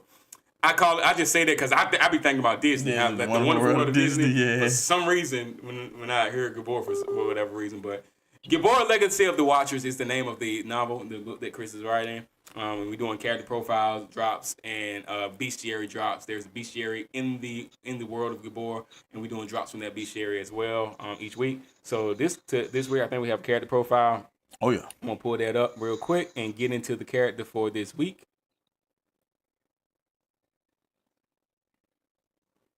All right. Cool. So the character that we have that we're bringing to you all this week, of course, as always, once I read the character profile or the bestiary or what have you, whatever we're presenting to you,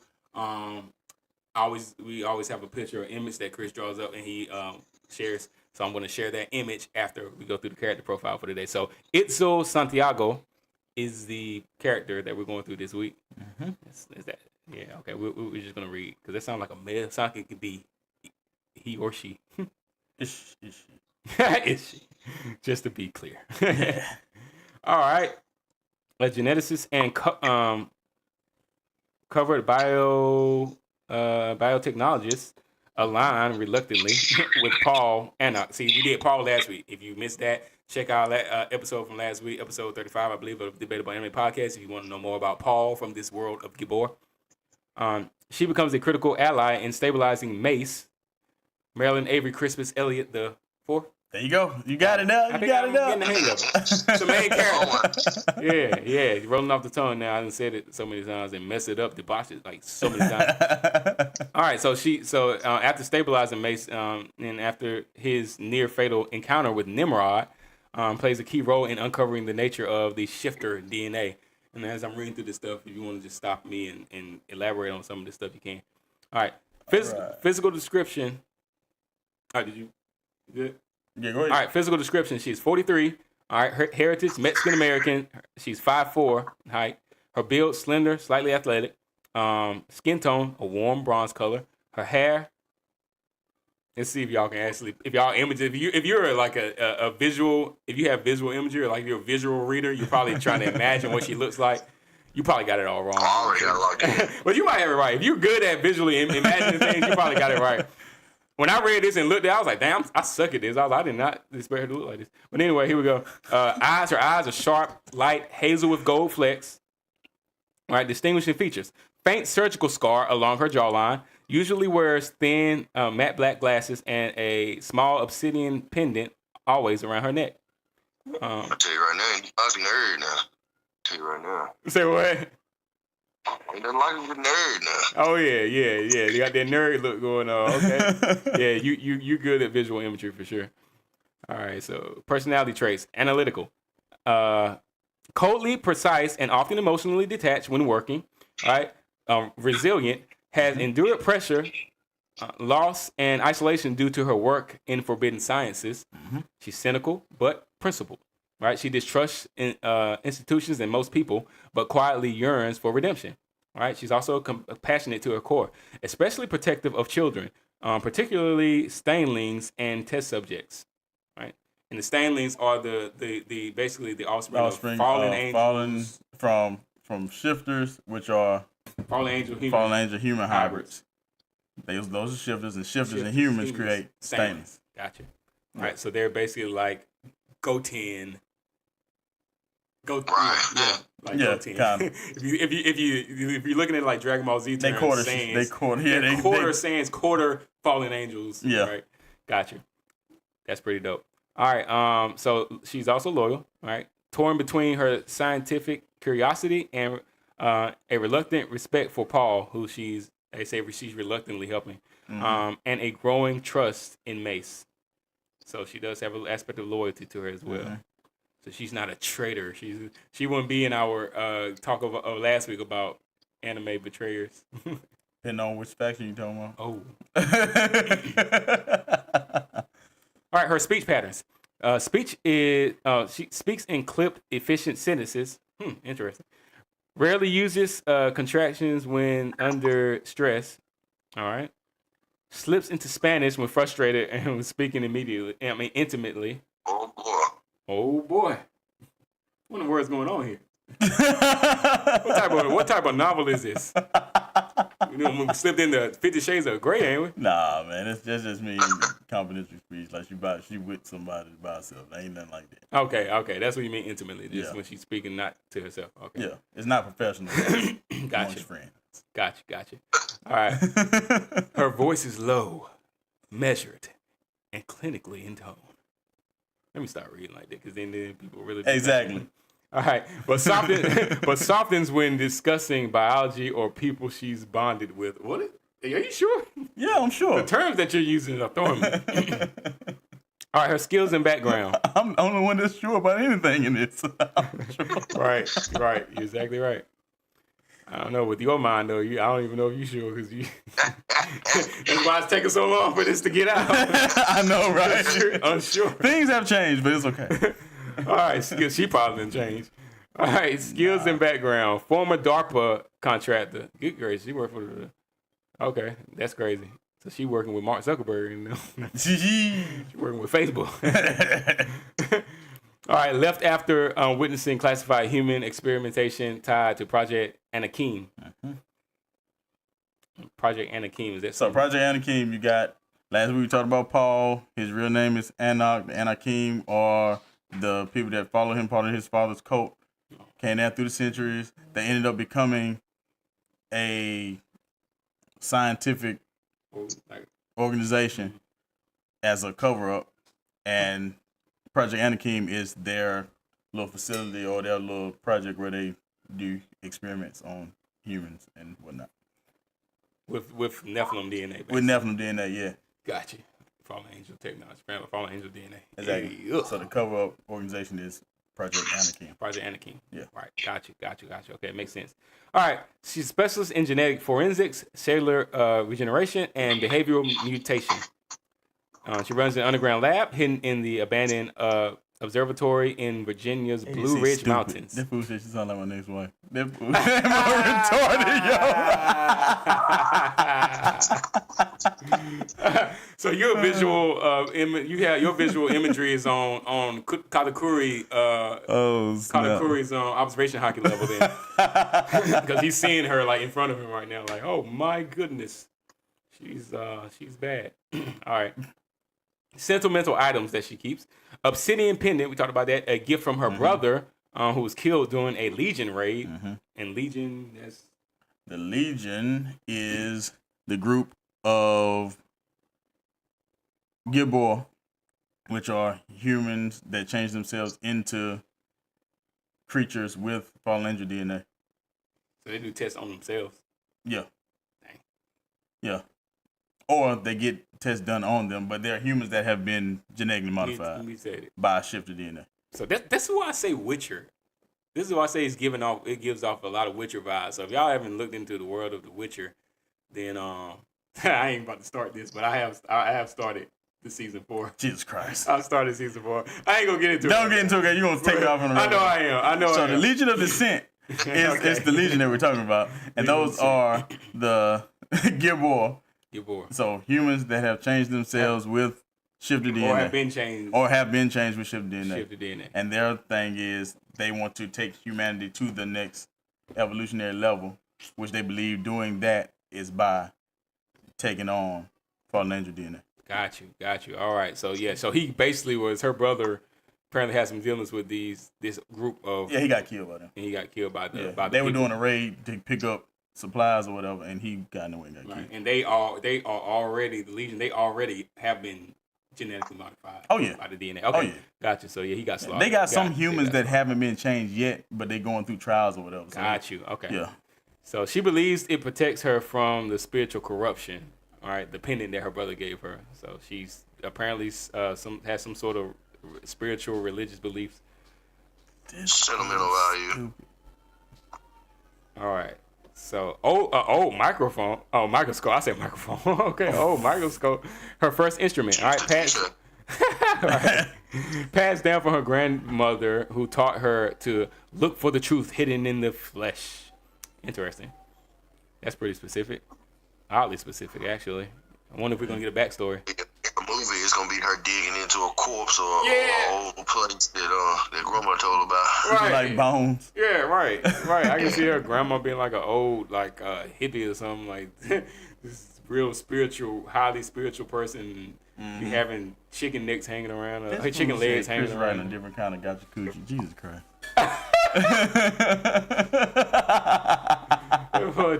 Gotcha Kuda is like that though. I love it. I went back and started back watching it again. Just so y'all know, Gotcha Kuda is still progressing with season 1 through the winter anime as well. So cool. Still progressing. All right.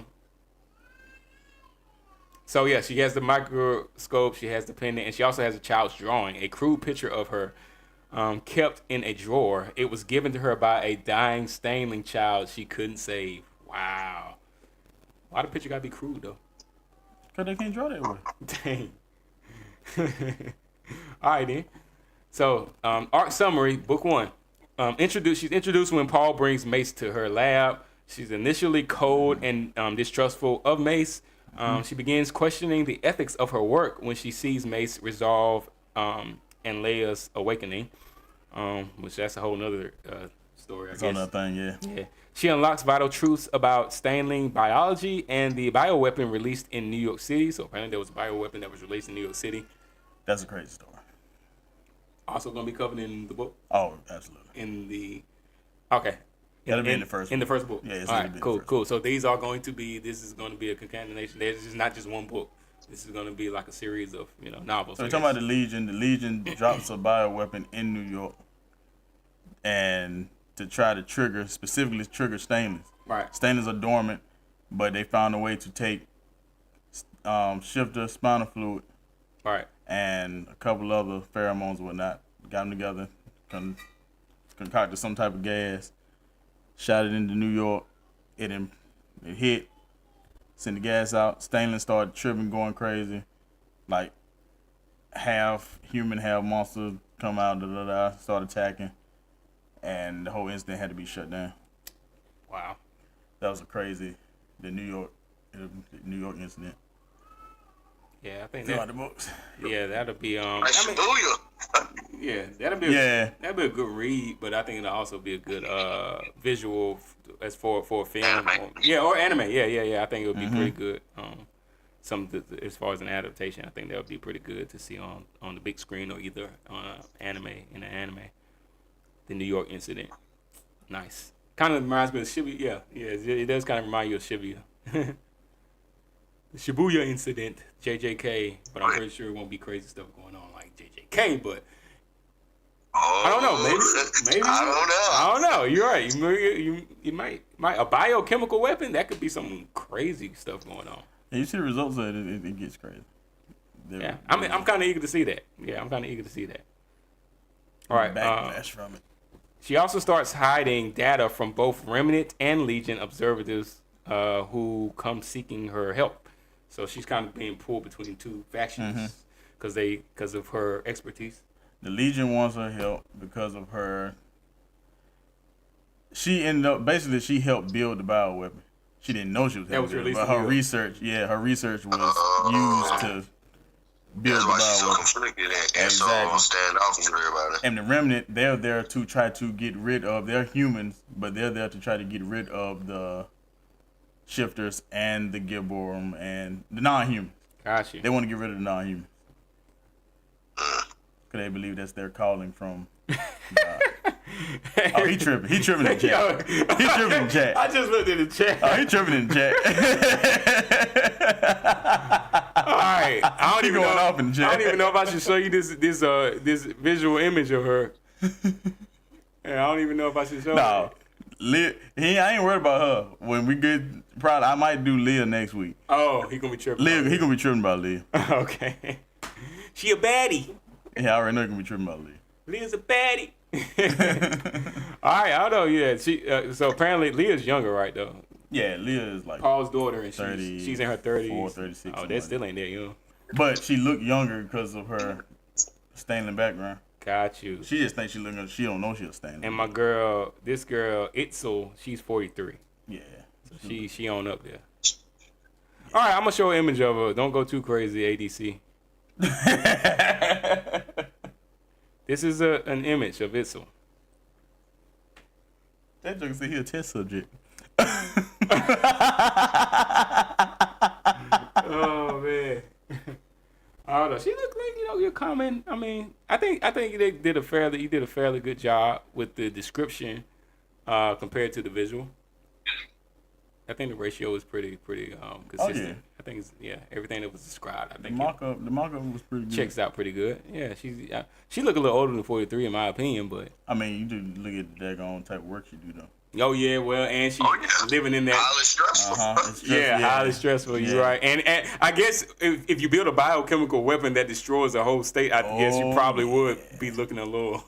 And the backlash defeated. from that one incident that ripples throughout the country is crazy. Oh wow. So you start getting groups that start hunting down Stanley because it's like, what if they shoot another one over This here? is like apocalypse for it's giving off like The Last of Us, like Resident So people Evil, start, yeah. some groups started harboring shifters. I mean, not shifters, but stainless, because they're like, we don't want to kick them out because it ain't their fault. Yeah. And then other people, they're like, bump that, kill them all before this happens again. Right. Then other folks, they just start shutting them. Some of them start going to the Legion. The Legion sees them, it just start using them as slaves and test subjects. Right. So it's crazy. So anybody that's just joining the chat, like y'all, let us know. Look, you can figure out. You can ask Chris more about this book that he's writing, Gabor. You can ask Chris more about it. I know we have more people watching now, so we got Chris is writing a book, Gabor, Legacy of the Watchers. To me, it's like dark fantasy. All right, it's pretty much if you know about The Witcher, it's giving out Witcher vibes, AOT, Attack on Titan vibes. Like it's gonna be dope. So we need y'all help as far as like getting this out there to the people. He hasn't released it yet. He's still working on it. All right. But like I said, I got a few short stories, few chapters done that I got to put out. So Ashes of Harvest got to be put out. Ashes of Harvest, that's a good one. I've read that one and seen some of the imagery on that one. It's crazy. It's a wild story. It's a crazy monster thing in there that's like, wow, y'all will love it if you're into dark fantasy anime. Yeah. So it's two of them that's already done. I got to put them out. Yeah, get the word out about this so we can actually get this adapted into an anime. We want to see this in anime. Like, you see some of these visuals. This is just a character in the book. So she's a doctor or whatever, a scientist. But there are characters in this book where you can really relate to, I think. This dude said she basic, but I'm a sucker for the mental and glasses. For the She look like an old Velma. I'm with it. Now the way we got she a talk and scientific stuff, it is baddie like, up in the room. So basically, her cadence of speech and everything. That's what I thought about. I was like, I want to. Yeah. So she don't gotta like she don't have an accent like she do, but it's like Mexican Hispanic. American. It's like Hispanic Velma. Hispanic Velma. Yeah. The heck is that? Oh, you just saying It's like she's in Hispanic Asian. Velma. Oh, I thought you meant like there was an actual version of Velma like that that's out there that we know. Because they got like the No, we're not talking about Indian that. version We're not of talking about that. I'm just saying it's an actual show with the I Indian know, and we ain't talking about that. I just thought there was a Hispanic one out there, like a Mexican one out there or something. Like, I didn't know. No, but that's Itzel though. Itzel and This is Itzel, yeah. so that's Jacob's mother figure after May save him.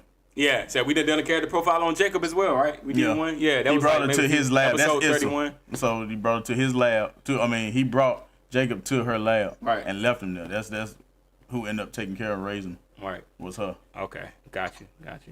Cool. Yeah, so we've been doing these character profiles, these character drops, and these monster like bestiary drops each week. So y'all just check some of the prior podcasts out if y'all want to know, see some of the characters that we've recently done. But also, if you want to know more about this, each week we're trying to release some information. So come back next week as well if you want to know more about this and how you can participate and how you can help us get the word out about this. And Leo will be next week. Be a part of. I think it's going to be huge. I think it's going to be one of the next big things in the anime world. But we gotta get it out there. It's definitely something that's gonna be probably crowdfunded or something like that, right? It's not gonna be something. We don't have big companies behind us, trying to get this out there. Obviously, we're a small channel, but we need everyone's help to get this out there. So he does have email. You can hit him up if you want to know more about it. If you got ways that you can help him be of assistance in getting it out there. GiborWorld@outlook.com. GiborWorld, GIBBOR World. If you don't know how to spell world, again, you probably need to go back to elementary school. I'm going to help you out anyway, WRLD. GiborWorld @outlook.com. And also, there's a Discord, Gibor World. Yeah. Gibor World is the Discord. GIBBOR World. World, right. He doesn't spell world because he's probably going to spell it wrong, and then that will mean he would fall in the category of needing to go back to elementary school. So, he's not going to spell it. But you get the gist. Gibor World, all right? It's crazy. Out of all the people that's writing the book, if he can do it, he'll tell you straight up, right? If he can do it, anybody can. And it's good. Like, y'all think I'm playing it, but it's good. Like, it's really good. I'm not just saying it because he's my brother. As you see, I kind of just low-key play him, but he already know he's not the best, like, speller, writer, or anything, but he's written an actually good. You see how detailed, if you've been here since we've been reading this character profile, you see how detailed it is? He put a lot of work into this and a lot of thought behind the characters. Yeah, and it's taking a while. I think you started this at the beginning of the year, or something like that. I started at the beginning of the year. Yeah, so it's taking a while, but once he gets done, that's what I'm saying. If y'all jump in and help now, you can be a part of something huge. So we try to help out other people we can. If you got some project that you're working on, drop it in the chat. If you're watching this after the video is dropped, comment and let us know what you're working on, and we'll let you know how we can be of assistance to you. Maybe have you on the show, or if it's financial, if we can help, however we can help. We want to help everybody out because this is how anime and different things progress. Like there's always new projects that people are working on, but when people come together, that's how projects get made into something real big. So help us out. We'll help you out where we can. But that's been our drop for today. Anything else you want to? No, I think that's it. That's it. All right. That's been our Gibor drop from the wonderful world of Gibor for today. Good stuff. Good stuff. Good stuff. All Time for right. the tier list? Is it time for the tier list? I think it's time for the tier list. I think this is what y'all, the moment you've all been waiting for. Our infamous tier list. All right. Yeah. Let's do it. Let me pull up my list real quick. I'm gonna pull my list up, and then we're gonna jump over. Right. Gonna jump over, and we're gonna get into. Oh snap! We're gonna get into the tier. It's an easy list, or we doing the where we ain't got no Nah, it's gonna be a hard one. Oh 10. boy. Oh boy. All right, we doing. I gotta stick with. Oh, I like sticking with the 10 level. We got a 10 level tier list today for y'all. All right, we got a 10 level tier list. This one, we no stacking, and you get 3 swaps at the end. Good guy. Oh yeah, you giving us 3 spots, it's gonna be different. Yeah, it's probably not, but because we're not big. Since we're not big. We done had 2 weeks in a row though. We didn't have to we didn't change anything. Yeah, so. we've done very well. Done very well these past couple weeks. I say. Yeah, we keep the streak going. Yeah, hopefully we can keep streak going. I just know we're not as big on horror anime, so we might need a little help. Chat, we're gonna need y'all help on building this tier list out. Okay. This is how we do it each week, all right? We've got a 10 level tier list. I'm going to go through the tiers, let y'all know what the tiers are, and we're dropping one anime in each of these tiers, all right? All right. That's how we do it. Let's get it. All right, so the tiers that we have listed out for this week are as follows. You can see it on the screen. All right, we got Masterpiece Madness is our first tier, all right? That's the tier that's, it's peak psychological horror. It's the anime. It's the anime that kind of mess you up, but in a good way. Okay. All right. 2, we got Elite Nightmare Fuel. All right. Had some questioning of reality for days. Like it just had you questioning reality for days. All right. This is what this anime did. 3, we got Creepy Classic. Right. The Creepy Classic tier is the anime that scared you like just enough to keep you watching. All right. This anime scared you just enough to keep you watching. 4, we got a solid scare. Right. Gave you chills, but didn't really haunt you. All right, didn't really haunt you. Just a solid scare. 5, we got decent thrills, right? Fun, but not truly unsettling. All right, nothing really unsettling about this anime. It's kind of like mid. That's why it's mid tier. Our mid tier for tonight. 6, mild disturbance tier. All right, weird, but not really scary. Okay. All right, 7, predictable twist. Predictable twist, right? You pretty much saw everything coming. All right. Okay. 8. This is the B movie energy tier, right? You tried too hard to be deep or creepy, so it didn't really land. It was just trying a little bit too hard. 9, level 9 tier is unintentionally funny, right? It's pretty much so bad that it looped back to entertaining. Right? Supposed to be scary, but it was so bad it ended up being funny. Ghost stories. Ghost stories is the perfect example. All right, 10. It's our trash bag. Of course, we got to bring back each week our trash bag booty juice tier. But this is the tier that it's not even creepy, right? It pretty much felt like a slice of life with Halloween lighting. Okay, not even scary at all in the slightest. All right, so these are our tiers that we have for this week. And now let's get into the actual anime that we're gonna be dropping into the tiers. All right, let's get it. So for our Let's go. first one. This is one of the anime that Ty ended up putting me on, and I was kind of reluctant to watch it for a while because I was like, yeah, man, it's kind of weird and creepy how this guy's the transformation happens. But you already know what it is. This is Parasite the Maxim. Yes, Parasite. All right. So what are we thinking? All right, it's a lot of it's definitely body horror, right? The visuals that you get when what's the name changed on Ichiki's hand or whatever, like the whole transformation of the hand is really weird. Shinichi's transformation. Pacing's kind of slow. Slow down after the mid series, I think, in my opinion. Like mid series, I think pacing slows down a bit, but it definitely is still one of those kind of. It's still considered like aspects of it as horror, for sure. I think like how they be kind of just naming people and whatnot. Yeah, definitely horror aspects there. But you definitely will never look at your right hand the same after watching it. Well, what we think? Yeah, kind of like when little spiders and stuff crawl on you, it's like, oh man, it's happening. Yeah. Right. Exactly. Just it give you that like. That's how it got me kind of like squeamish a little bit up front. That's why it took so long for me to watch it. 'Cause I was like, man, the way that thing, his hand be just moving on his own, and then you got people's faces moving and stuff like it's weird. It's got had me a little squeamish. You got that Resident Evil vibe. Yeah, like Resident Evil. Exactly. I would kind of like a mild disturbance. Like as far as as it's written, I love it. I just feel like there's plenty that I've seen that are, more horrific.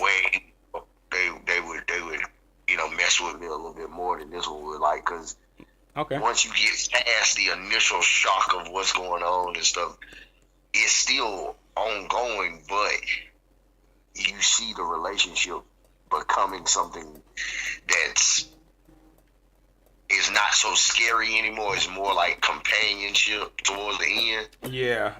It's like that. they almost become teammates, because it's like the parasite realize I can't take them over, so I gotta keep them alive or I'm fried too. So it's like I can't with this dude. So I would say like mild disturbance. Yeah, and the mild disturbance category is it's weird but not scary, right? It's like it's weird but not scary. Thinking like I ain't trying to go to sleep yet, because I'm like I think I might have had some of them type of headphones in when I was watching it, and I was like, I gotta go to Bluetooth because I can't. I said, I might need to go back to on the quarter ones, because I said that I can cut the circulation off if I need to. Right. Good job. That's kind of the only way though. But yeah, he improvised at the right time, because he was supposed to have been cooked. T-Mix, anybody? Hey, what you think, Chris? You think you good with 6? I'm good with 6, yeah. Yeah, because I think we're good with that. A mild disturbance. It's like it's definitely is weird, not really scary. So that's it. Kind of is fitting. Oh, my jaw locked up. Good guy, dude. Oh, I feel like I just got stoned by a parasite. What y'all think in the chat? Mild disturbance, y'all. What y'all think? Anybody got an idea? Because if not, that's where we locking it in. All right. Going once, going twice. So we locking it in. All right, so let's go on to our next anime. Our next anime here for tonight on our tier list is a well-known anime. One of the well-known anime that we know had a great first season, and how it's definitely talked about, and there's a consensus, I think, in the anime community that the second season fell off. Oh, I already know that. I can promise you, I know what this is. Ha! That was good. All right, you close. You close. I'm. Yeah, but yeah, I might go ahead and give you that one because you already. I'm pretty sure you know what's coming, but it's Tokyo Ghoul. Right now, we got Tokyo Ghoul up. What y'all think? Right? Cannibalism. I mean, yeah. It was kind of twisted to start out. Yeah, like I said, they're infamous for rushing after season 1, like rushing the whole story after season 1. So, but we like Kaneki, his how he changed that whole evolution. Oh, for him being tortured. Oh yeah, got tortured into having white hair. You got tortured so bad, hair color changed. Yep. Psychological trauma for sure. Oh, without a doubt.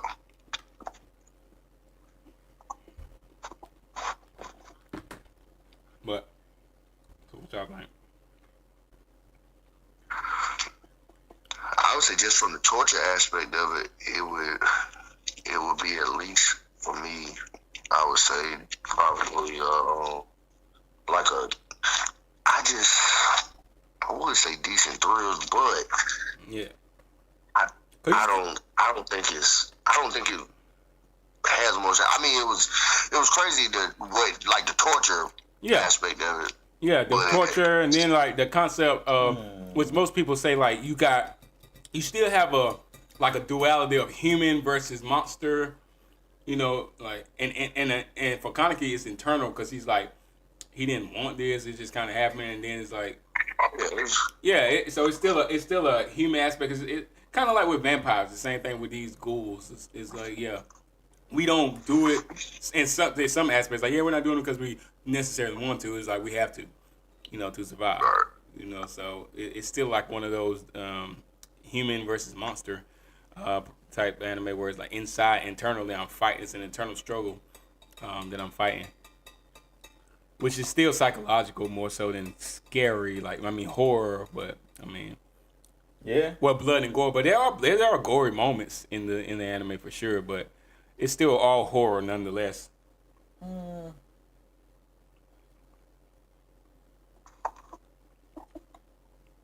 What y'all think, chat?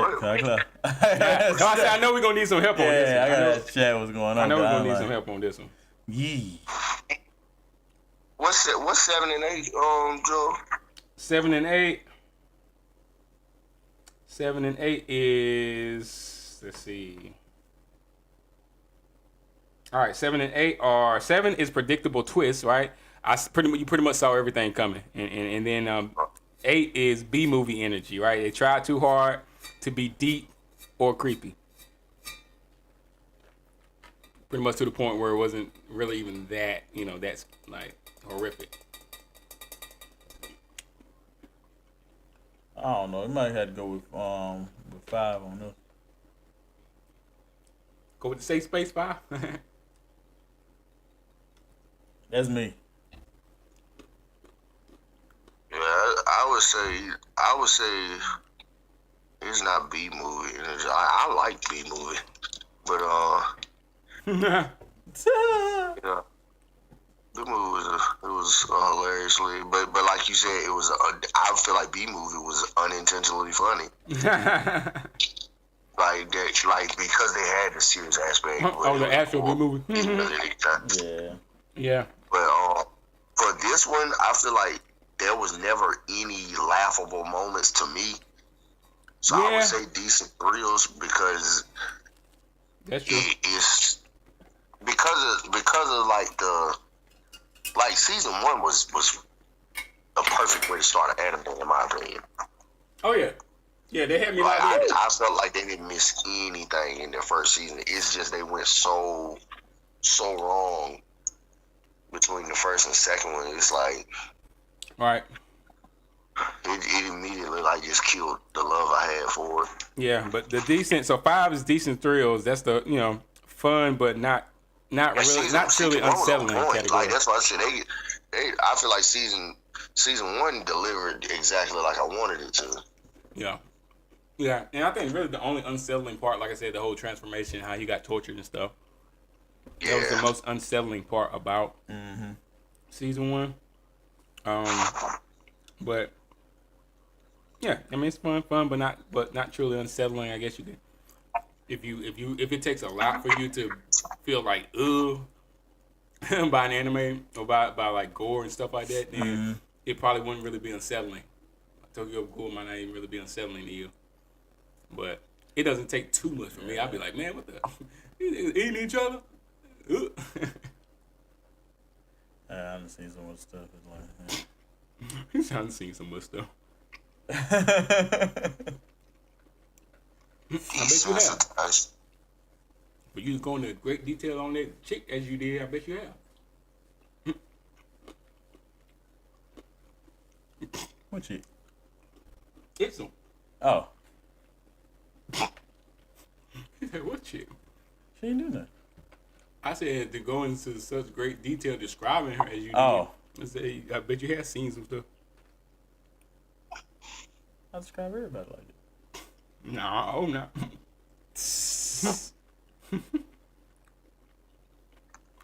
Long, luscious, flowing locks.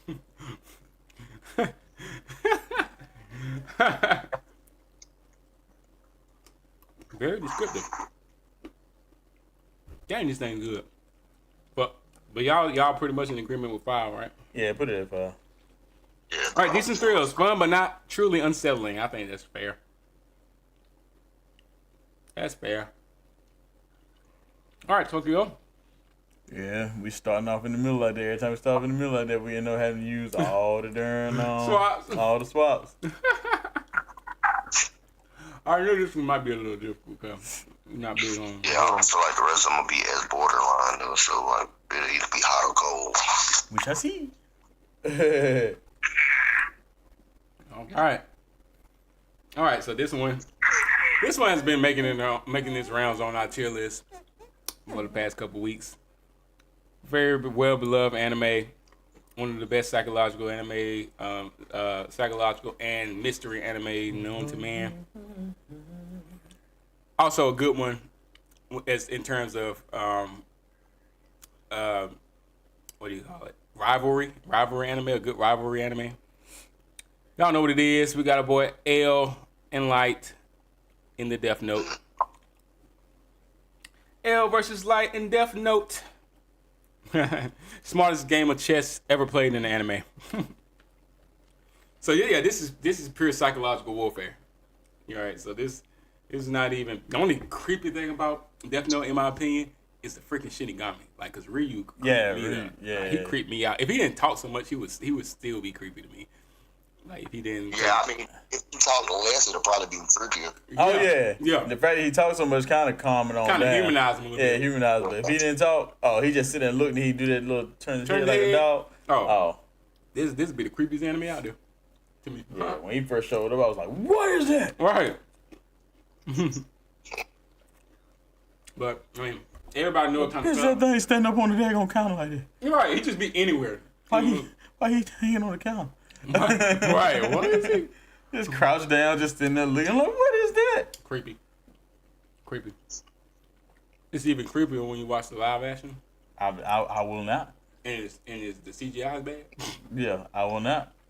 But like on some Golden Child type stuff scaring me to death. Ain't that bad, but it look bad. Which makes it creepy. Scared the piss out of me. The Golden Child. Heck yeah, when that joke said, pulled it out like, Probably scared. And that 1988 CGI, oh boy. Scary stuff.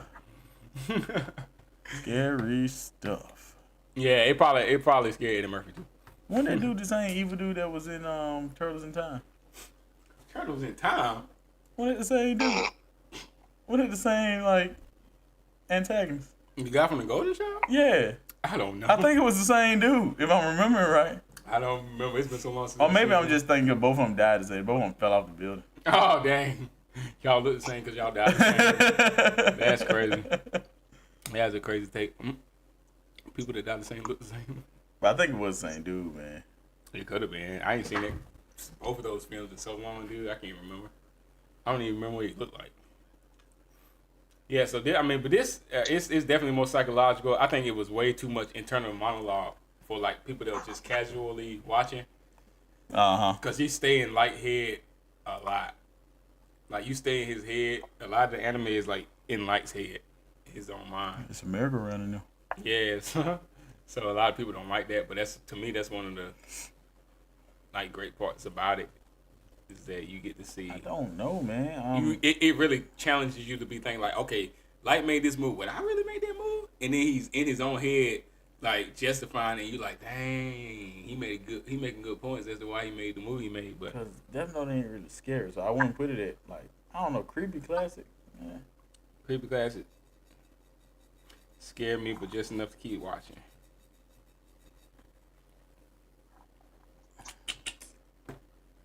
Yeah, and it's harder when you're talking about psychological. It's harder to talk about scary, but yeah. I guess when you're looking at it from like, it really. It will fall more into like unsettling. Yeah, like it's more like it's unsettling, but I guess the same feeling. Like, yeah, it didn't really scare me, but more so made me think like, dang, is is that really what humans are capable of? That's kind of scary when you think about it from that aspect. Even though it doesn't scare you, like it doesn't like shock you, shock scare, but it still make you think like, man, this could be bad. This is if this was like a real situation. I mean, I would put it at 3. Like creepy classic. Yeah. Yeah, just enough to keep watching. I don't know. You good with that one, Tyler? Creepy classic, I feel like is leaning too far to the scary aspect. Okay, you think it may be lower, maybe like a mild disturbance, maybe. Yeah, we already got mild disturbance field, but no, I know.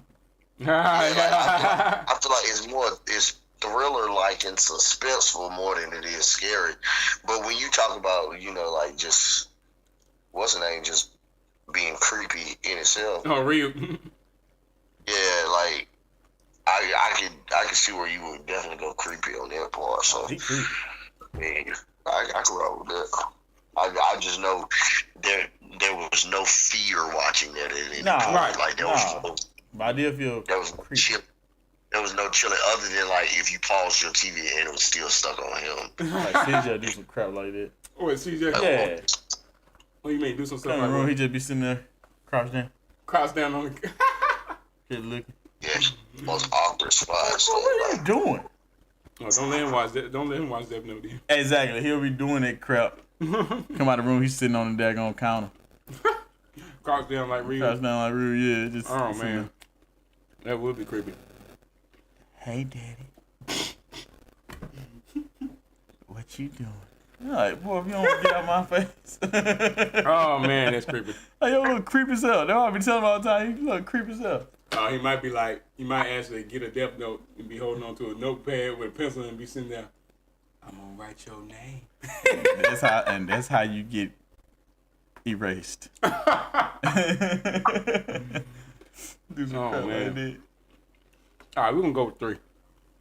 And it's food good. Eat y'all some tea mix in your life. All right, creepy classic. Woo, excuse me. All right, moving on to our next anime. And this is very well known. We talk about this one. Let's see. Quite often. And see where last night, this one always does well on our tier list. Except it was one week that it didn't do well because like the concept was flipped. I don't think it didn't have anything to do with the actual anime itself. But I think it might have been more so like the characters or something like that. Oh yeah, you remember. So yeah. It's AOT. Of course, this is like we were talking about before, the world building here is crazy deep, right? So I think because the world building is so deep in this anime, that's what makes the moral gray areas evolve and expand like immensely. It's the fact that the world building is so much time and effort put into building this world out. So the moral gray areas get skewed, so there's a lot of psychological trauma that can take place from watching this anime. I'll just say that. And but definitely the Titans themselves, especially those what do you call them? The Titans that like they just be walking. There you go, and knock your hand off.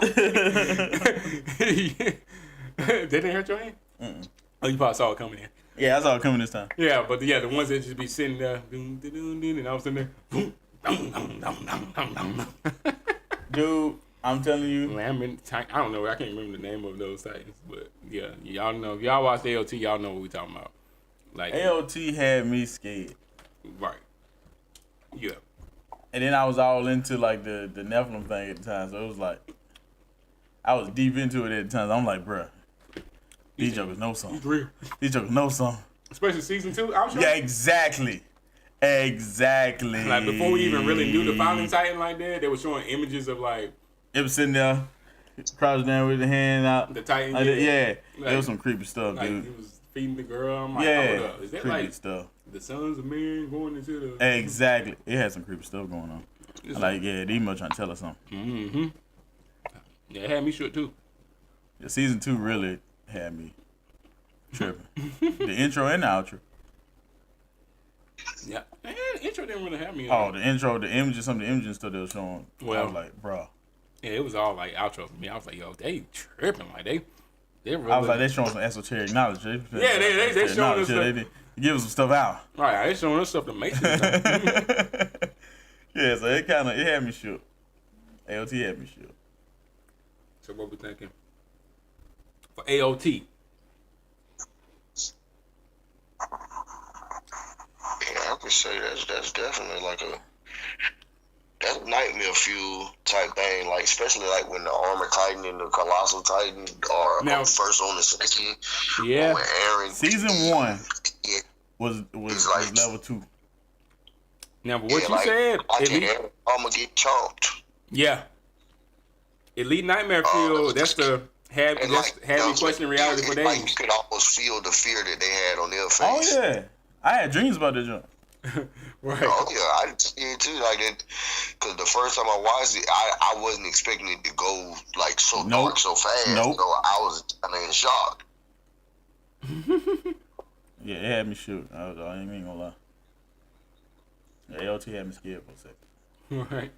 Yeah, that's it would fit with what you said because it had you question like that's the had me questioning reality for days. The Elite Nightmare Fuel category. That's like when you talk about the season 2 like outro, like having me questioning like yo what do they know something like it prompted season 2 of Attack on Titan prompted a lot of studying on my part into history and some everything. It really it prompted a lot of it. You gotta make sure these things ain't real. Yeah, I still ain't convinced they ain't. Right. Not 100%. Yeah, what happened when you do a deep dive? In some form. Oh yeah, you dig deep for long enough. Mm-hmm. You'll find stuff that you wish you hadn't found. Yeah, exactly, and I just keep digging like an idiot. The people that came up with these anime, they did that anime is the result of their digging. Oh yeah. Yep, just like the board is the result of my digging. Right. Yeah, exactly. That's how we know it's gonna be a masterpiece. Y'all good with 2? Yeah, we good with 2. We can run it at 2. Oh yeah. Cool. 100%. All right. Elite Nightmare Fuel AOT making the top end of the list once again. It's just like that, man. It's just like that. It's just like that. All right, let's move to our next anime. Forward to now on tier list. Oh yeah. All right, and this is one of my personal faves. I recently just watched this. I don't even know if y'all have actually watched this or remember it because it's such an old one. Definitely psychological thriller. Have you like really questioning? This is one of the on our poll that we had talking about like the human side of it. Yeah, we're talking about monsters. Definitely talking about Monster. Monster was good. Realistic human Monster horror. It's been years since I've seen Monster though. Yeah, realistic human horror elements all throughout the entirety of the show. Like psychological, it's pretty much a masterclass in psychological storytelling. So if you talk about anything psychological, this is it. Cause Johan is pure. You talking about Nightmare Fuel, having you question things for days. Johan, the antagonist in the show, he really had me like. Who am I capable of this? Yeah, like it's me. Is that a part of? It's an anime I'm waiting. It's a part of everybody. Exactly like that for me. I mean, Monster's definitely one of those, but I just feel like it was definitely in its own lane as far as psychological go. Yeah. Because I mean, you don't have. There's no real like supernatural elements like we talking about with Death Note real life stuff. Yeah. When you did, you did. Yeah, because he killed you. Right. In the most brutal way he could dream up that day. And it forces you to watch. It's not like something you just watch and play in the background like 101 because it's all Japanese. Oh, you gotta watch it. But even trying to follow it, you can't just have it playing on in the background. You gotta pay attention. Yeah, I had to like stop and go back and I'm like, yo, what? And I would say 1. Masterpiece Madness. Oh yeah, it's crazy. Yeah, and the master. I wouldn't say one because I just feel like there's so many left to choose from. I wouldn't say, and I know Yeah, you got, I feel like got swaps. So. one should stay vacant until we like in the last two, really, because this is how we always jack ourselves up. Like we'll pick one that's like it leaves no room for nothing else. Like I would, because I feel like Monster has to be in the top half. I would put it somewhere near the bottom because we know we'll swap that one. Like, kind of playing ahead, because Monster is definitely like a peak psychological anime. Yeah. So we know it ain't going to be in the bottom tier. Yeah, that's fair strategy. That's fair strategy. That's a fair strategy. Yeah, because just because I know we got more moves to switch from, and I feel like he going to say another one of them, like, crazily psychological anime.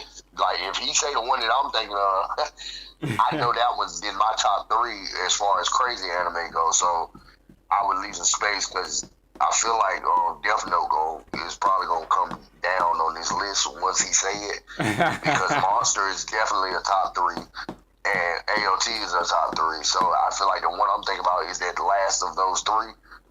So, I mean, I'm cool with it being at 1, but I just know we're going to be doing some shifting around that top, like that upper echelon because it's definitely something that's it's gonna be a little more sinister than Definitely. Yeah, like I said, y'all got 3 swaps, so I mean, hey, if you want I mean, we got 3 of them, so we can wait to use it. So yeah, I mean, if you cool with one, Chris, then I can rock with that. Anybody that's seen Monster wanna? I mean, we got 4 or 5 more.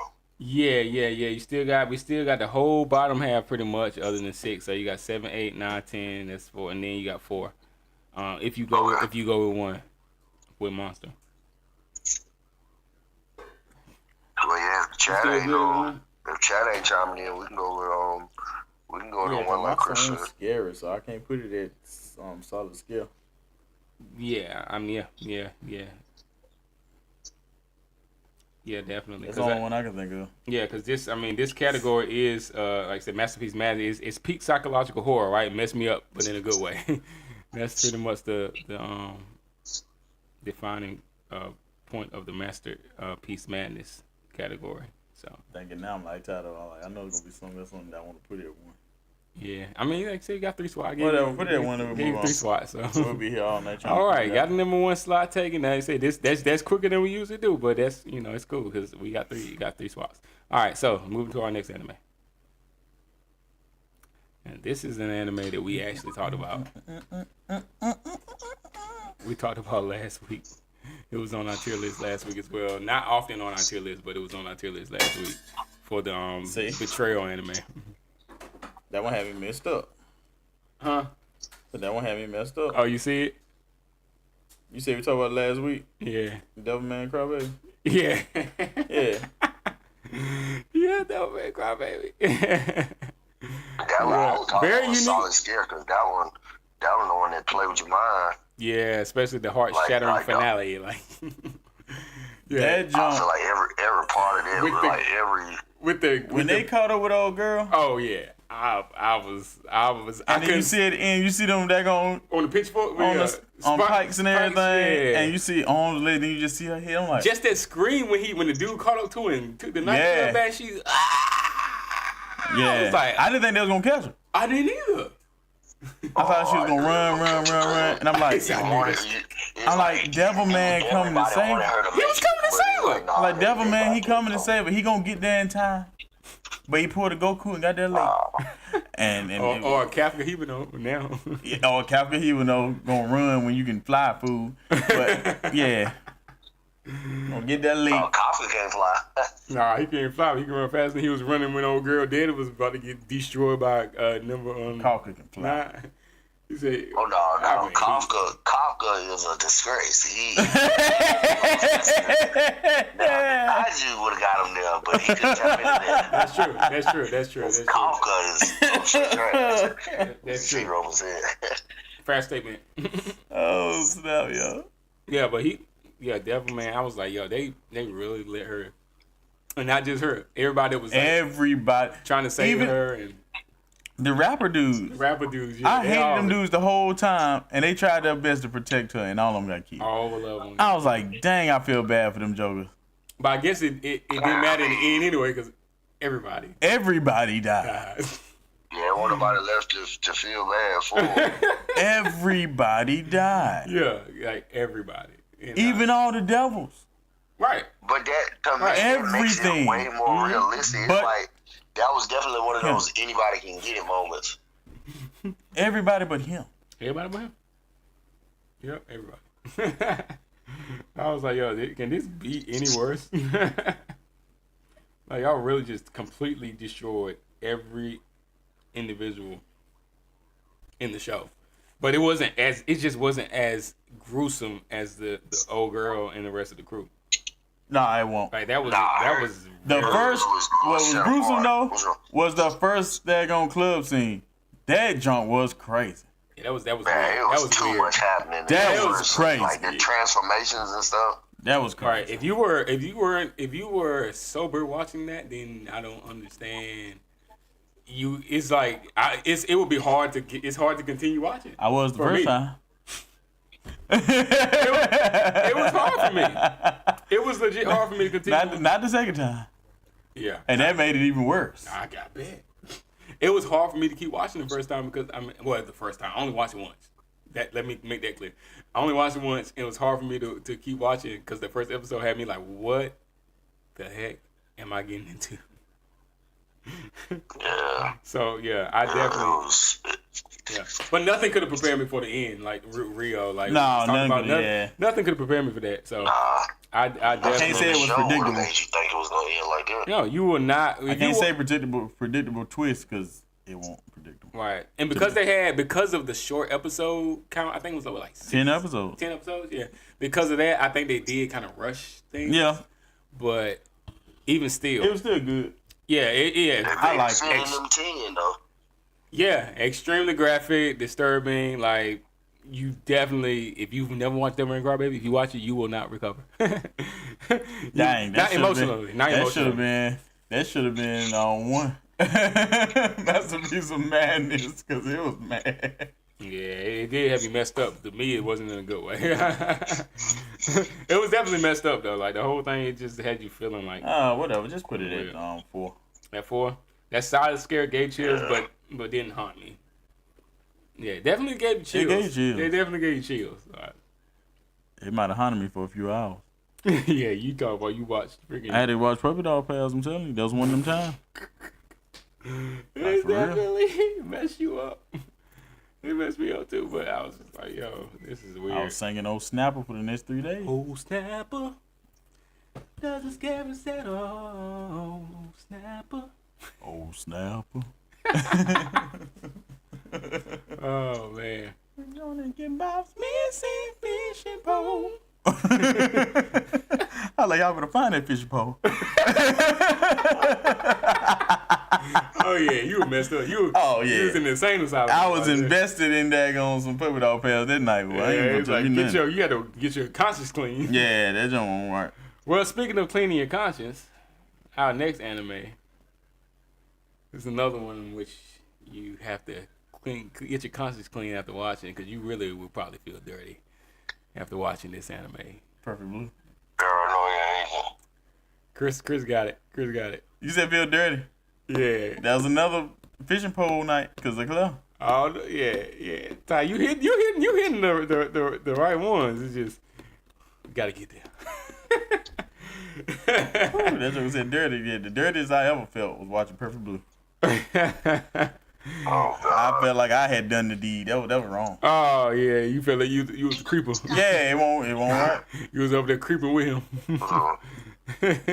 The club scene, I feel like I was at the club. I was like, oh, this ain't. It messed with your mind because it's keeping you guessing what's real and what's. I was like, did I? Right? Did I? What did I do? Did he? Did they? Did she? Is she? What happened? Am I? I don't know anymore. I don't know. Who am I? Yeah. Yeah, Perfect Blue this. I don't think I will ever because I watched Perfect Blue twice. Yeah, and it requires a rewatch for you to fully grasp. So you probably got a better grasp on it than I got. Because you recently watched it and you watched it 4 times. Because I watched it at the last time when we did the reaction. But I watched it in sub first, then dub. You watched it 4 times? Yeah. I thought I watched it 5 times. You crazy. Again. Something wrong with you. No, the third time I watched it, I feel like I fully understood everything, and it just made my mind even more. Yeah. Wow. More broken, right? I know I watched it. Yeah, 3 times. I thought it would ease and I still don't get it. No, I'm just as messed up as I was when I first was starting.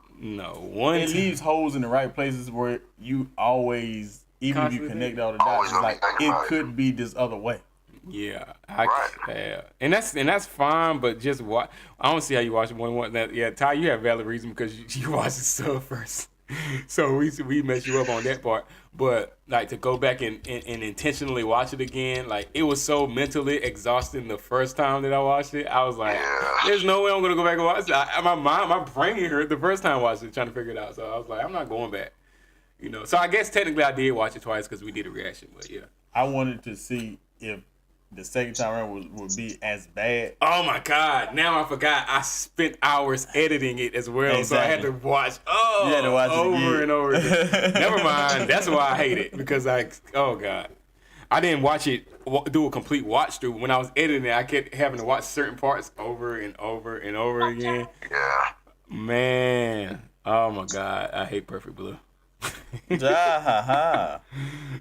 it's like psychological horror perfection though. It is. It's a masterpiece. Yeah, it's definitely because of what it does to your thought process. Exactly. Exactly. It me, takes you out of your own body. It's like I was kind of questioning how I'm supposed to feel after I watched it. Yeah. Really? Because it was like, what? Is it? And then the way it ended, I'm like, wait a minute. I didn't know how it was supposed to feel about it. Was this a movie? Or was this reality being recorded? Exactly. It was too crazy.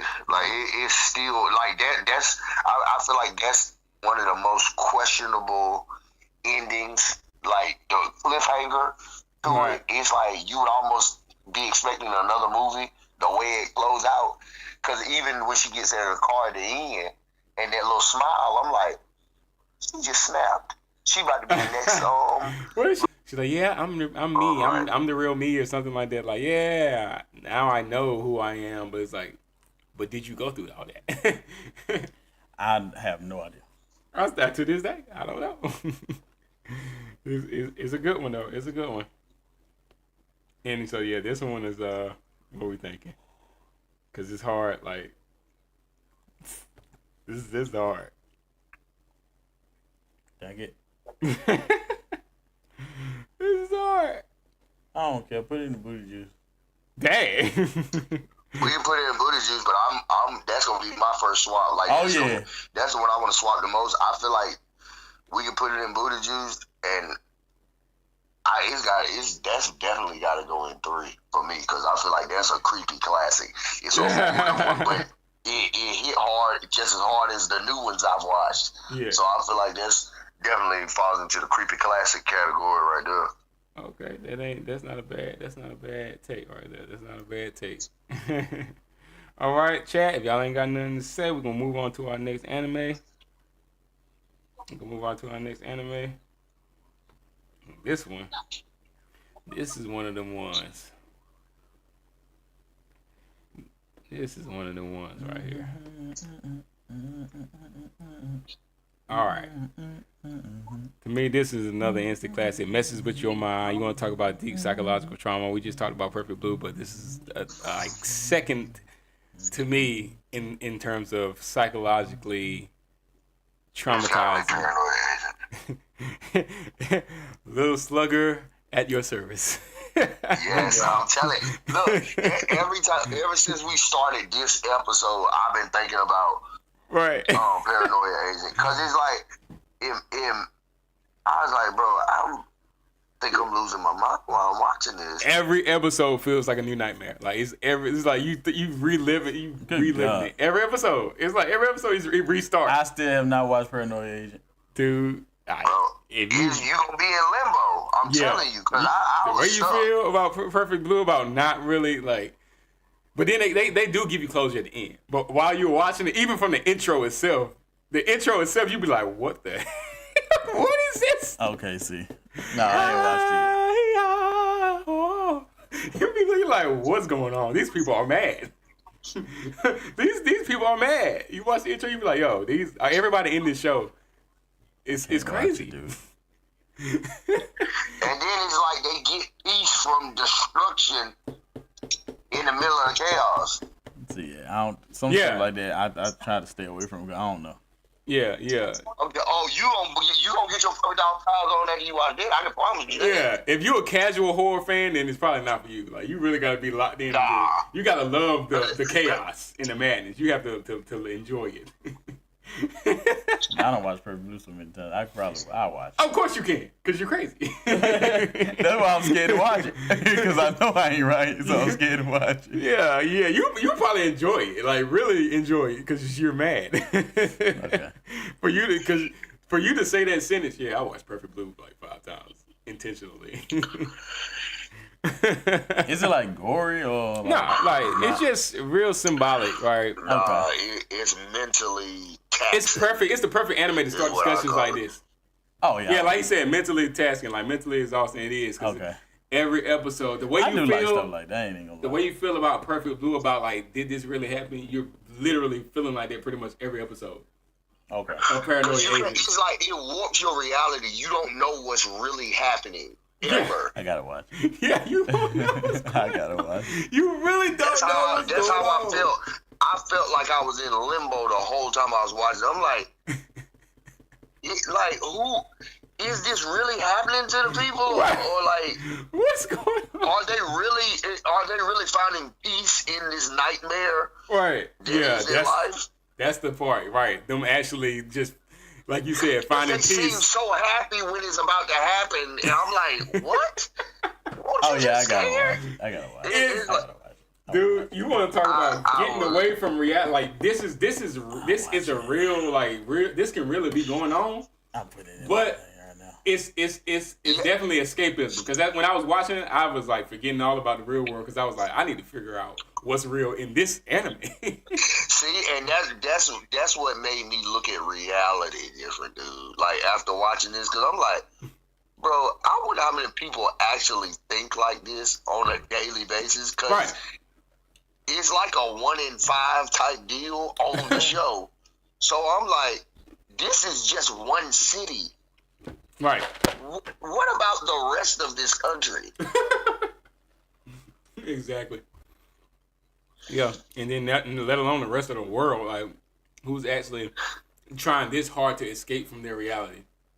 And then you gotta, as an anime fan, like whether people admit it or not, a large portion of the reason why we love anime is because it's escapism. It is what it is. The reality is you're getting away from your reality. Like when people play video games, all of it, it's like a portion of why you do it is escapism. So I'm 3 seconds into Paranoid Agent. good guy. Yeah, he jumped on it quick. So yeah, so when you watch this anime, one of the themes, that's one of the biggest themes that they focus on in Paranoid Agent is escapism. So it's worth it. I think every anime fan of a certain age and level of culpability, they should actually check it out. Oh yeah. But it's gonna keep you up at night. Oh. I guarantee you that. My turn is off. Phone finna die. Okay. I didn't bring my charger. Oh. So what we put in Paranoid Agent?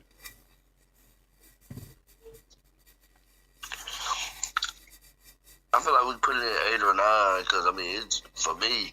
Paranoid Agent is another one of them top half of the tier thing. Like Yeah.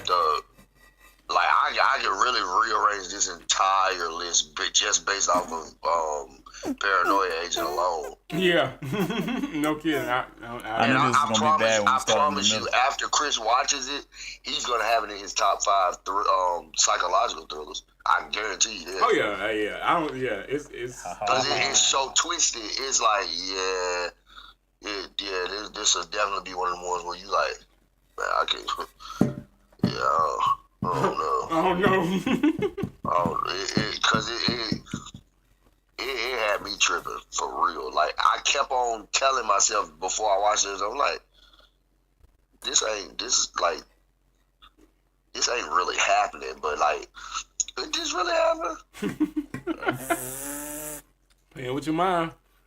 So you good 8 or 9? And that's how I know I'm locked in when I start to ask the same questions the characters asking. I'm like, oh yeah. Yeah, I done got like sucked into their reality. Oh and it's not right. And it's like not even real, but is it real?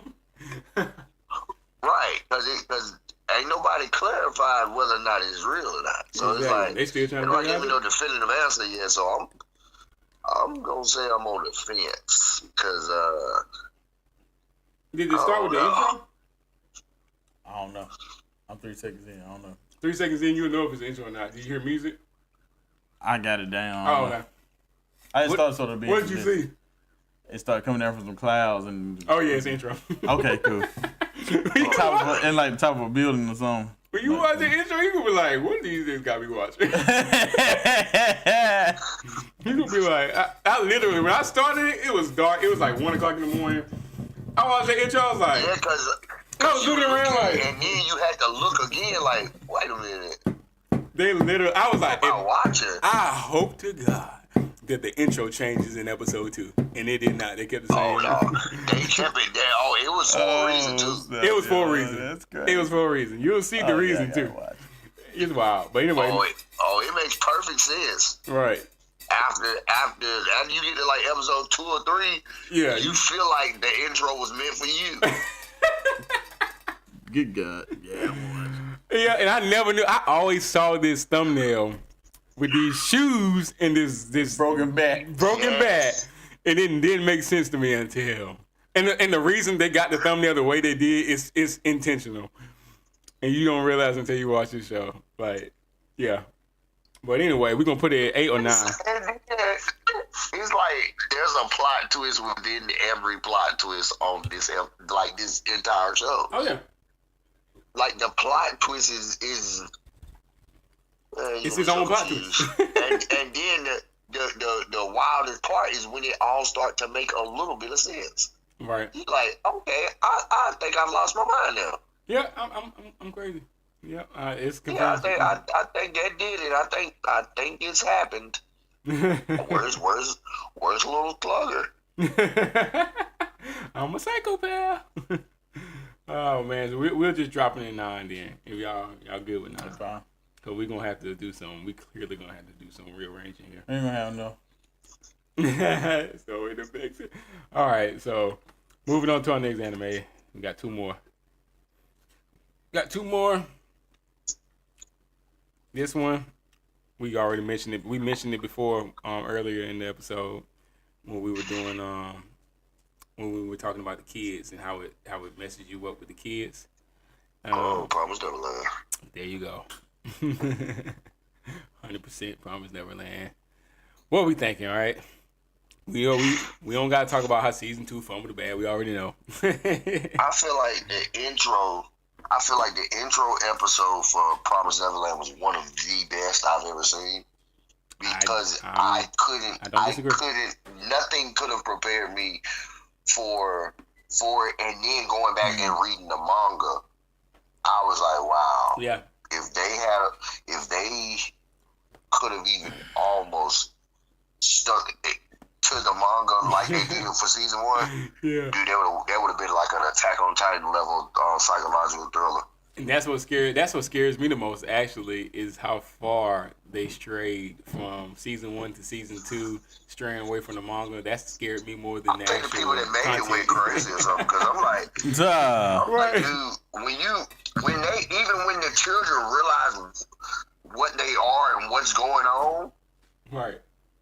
no child that young that calm ever. No, it's not. I was like, there's no way. They have to be mentally broken to be as calm as they were after that incident. So it's definitely like a psychological, survival type anime. But Yeah, because it's like the instinct was more like, okay, so now what? Yeah. Oh, nah, they only one of them cried, and they crying because they want to help. Exactly. What? So, and it's worse, and that's what makes it more psychologically tasking is the fact that they're kids. So it's hard. It's easy for you to be like, for an adult, for you to be watching an adult get like, for an adult to be like, oh yeah, this person, I really don't like him because the way he was treating this other person. So if he died, it ain't that bad. But these kids, it's hard to dislike them. They're kids. So it's really hard. Even if you be like, man, this kid got a bad attitude, it still hits hard when they like a child. Yeah. So they're versus the monster. They're like going against monsters. So it's like I can't not be for these kids, even if I don't particularly like a specific kid. They're still kids when it's all said and done. So when they get like off or whatever, it's bad. It messes with your mind. Like, dang man, why they do them kids like that? So it's emotionally like crazy. Yeah, cause I rock with Emma, but when it's like just when it came to Emma, because me personally, if I'm 11 going on 12, I don't care nothing about these babies and stuff. After I seen Connie in that truck, she had the shortest ride in history. I don't want to catch that ride. So no, I'm leaving y'all. I'm going to get me a tablecloth for one, and I'm jumping off this wall. And I'm jumping off this wall. I'm going to deal with the wilderness, because at least I know I got a fighting chance. It's guaranteed game over screen if I stay here. Right. Yeah, you catching the game over screen like without question. Like once you saw that, there's no, I don't see how there can be hope in your mind at all, like of getting right. Out of that. And that's why I said like, and you don't even know what's going on. You don't know who you can trust. Resolve after what they saw. I was like, they're different. They're different. They under some form of psychosis because there's no way. There's no way that. Like an adult mind can't process it. That's what I guess it goes to show you in a way like blissful ignorance when it comes to children because they can't see every aspect of how screwed they were. Right. So they can only be optimistic. Yeah. That's True. how I look at that. True. It's like they have the luxury of being blissfully ignorant, and when it comes to that portion of it. They know what life and death is. Yeah. Of course. But it's more like we can figure this out. Yeah. Not like we're screwed. Adults, most of us would have been cooked because we don't come to the realization real fast. We did real quick, real soon. Yeah. But they like, no, we can get out of here. They got some hope. Yeah, they have some hope. I don't see how, but they had some hope. Adults don't have no hope. Yeah, we definitely don't have. We don't have it. All right, you got. Because it's like life just whooped all that resilience out of you. Exactly. And then something like that happened. It's like, okay, we cooked. Yeah, we are. Yeah, our goose is cooked. All right, we still got 7 and 8. So you got predictable, twist, B movie energy. All right. B movie wishes. So we're going. Yeah, either one. It's got to be. Obviously those are the only two left. So it's got to be dropped into one of these two categories. Yeah, because I feel like I wouldn't mind putting Death Note in 7 when you compare it to those. When it's like Death Note is definitely out of its weight class. Being with these heavy hitters, because these are the bangers for sure. What you thinking? Dropping it? We just dropping it? We get just drop it somewhere. Yeah, we're gonna have to swap drop off spot. We ain't got enough swaps. We're gonna drop it off. At all. We're gonna drop it off and I knew we was cooked when we started putting them in the middle. I'm telling you, every time. Okay, we'll just drop it off in we'll drop it off in 7, I guess. Yeah. All right, and then the last one. This is another one we talked about as well earlier in the show. Pretty synonymous with the kids dying. We mentioned it, but they're not exactly kids. Like F them kids. Kings game. Yeah. Yep.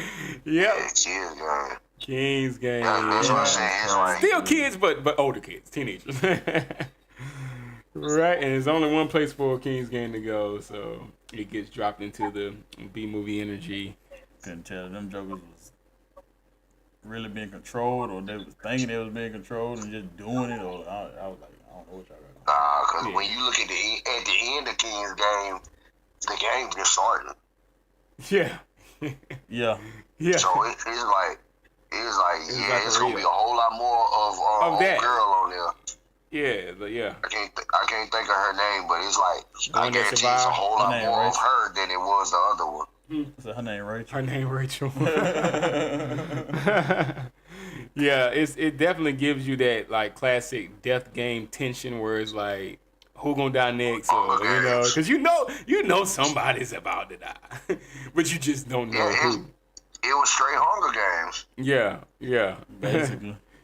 Yeah, it's definitely one of those ones that you like. If you watching it by yourself, you're like, dang. But if you watch it with a group, it's like real shocking. Like you get some good reactions because it's stuff. Oh yeah. Yeah, it's certain stuff. The way folks be going away from it. Yeah, exactly. That's the thing. When girl jumped out the window, that jump tripped me all the way out. Oh yeah. No, when they got to that chainsaw.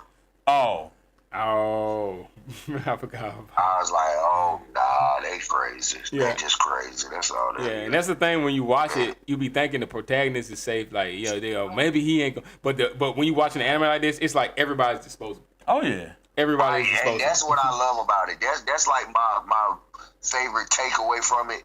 Nobody is exempt. Yeah. Exactly. Nobody. It's Everybody got can like get that something. Game of Thrones type feel to it. Like don't like this character too much because they may not be here next episode. Game of Thrones is good for that crap. Oh yeah. You like them? No, you don't. And Red Room? No, you don't. Oh, the Red Wedding. Red Wedding. Yeah. Everybody. Man, You thought you had a favorite. when I say Find somebody else. I thought I was gonna be rocking with my boy to the end. I said I get the end is today. Oh yeah. When they killed old Stark at the beginning, I was like, at the end of the first season, I was like, bro. Oh no, they Thor's him. They gave him that villain saga. Yeah. Intro. I knew he was dead. It was just I don't know why, but it's like I was like, man, he seemed like He looked killable. he almost made me think of John Winchester from Supernatural. He's like, yeah, this character ain't gonna last long, bro. And he did not. He did not. I was like, I didn't expect that. I was like, yo, how they gonna do that? I didn't think they was gonna kill the mom. Like you said, at the wedding. On the wedding too. Everybody got No, not in the way. I didn't think they were gonna get her the way they got her. Like, yeah. I thought they was gonna kind of like enslave her type thing, but it's like, no. If you were invited here, you're on the hit list. I didn't think they was gonna kill his wife either. Oh, yeah, dude just came and just started stabbing her in the stomach. I was like, dang. Yeah, that's right. I mean, like, she didn't start screaming until like the second or third. Yeah, because she was in shock. He was on her so fast she couldn't even process it. And he's stabbing her pregnant belly. And the husband was still there, right? He was still there. It's in there. Because it's like the initial shot, and then before you can react, you're like everybody's throat is being slit. Yeah. I'm like, yeah, this. Oh, he got his little first too. Mm-hmm. Yeah, and then the mama, she was there. She got shot up or something. Did she? That's what they think. They shot with arrows or something. Yeah. All because he didn't marry one of his daughters. Didn't marry one of his daughters. He had promised to and didn't do it. And didn't do it. That was and they invited him to the thing. He acted like he was all cool. He was like, yeah, we cool. Yeah, nah, but you gonna die. You and your whole family, your whole bloodline. You Yep. can wipe all y'all out. That's a reminder to keep your word. Oh, yeah. Be a man of your word.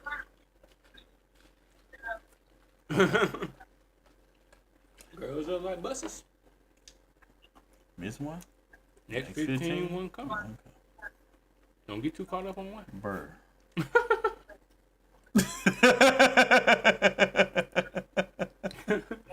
But this where we at, y'all. I mean, we got the list laid out. And if y'all can see it, this is where we at. But I think we're going to have to make some changes. Oh. We ain't got enough changes to make. I knew this was going to be kind of tough one right here. This one need losses. We just took a loss this week. All right, we got Monster and Masterpiece Man. It's definitely unfixable. Oh, it's unfixable. If anybody is in the chat, y'all let us know what y'all take on it is. But we screwed. That's the date. We're going to try. Got 3 swaps. Don't take away I got from this. We have this up. Let me see. Show nuts. All right, so we got Monster, Masterpiece Madness, AOT, Elite In Nightmare. comparison to the other ones, I feel like Death Note needs to go down. Monster is definitely a mental roller coaster, but it's more of a. It's super well written as far as the character flow. Oh yeah, it's a mega slow burn too. So it's slow. Very slow burn, but you know it's worth it. 70-something episodes. Yeah, I would say the first one that got to go though is Death Note. Death Note can be in the booty juice. Yeah. Compared to these other ones, yeah, Death Note it pales in comparison. So put Death Note in the booty juice, swap. Swap Perfect Blue with Death Note. Oh yeah. The creepy classic. Oh yes, because that's what I said. I said Perfect Blue has to go to the top 3. Yeah, well, has to. That would at least Attack on fix that. Titan. Attack on Titan is. I feel like Paranoid Agent should be number 1 as far as I'm concerned, and I feel like we need to check in on that either by the next episode or immediately, whatever episode it is following Chris watching it. Right. I guarantee you, once he starts, he's gonna binge it. Yeah. Because it's like it kind of leaves you it's not that long for either. that next episode. How many episodes is it? But it's I can't remember how many episodes it is, but it ain't that long. oh, it ain't that many. It's only 1 season, so.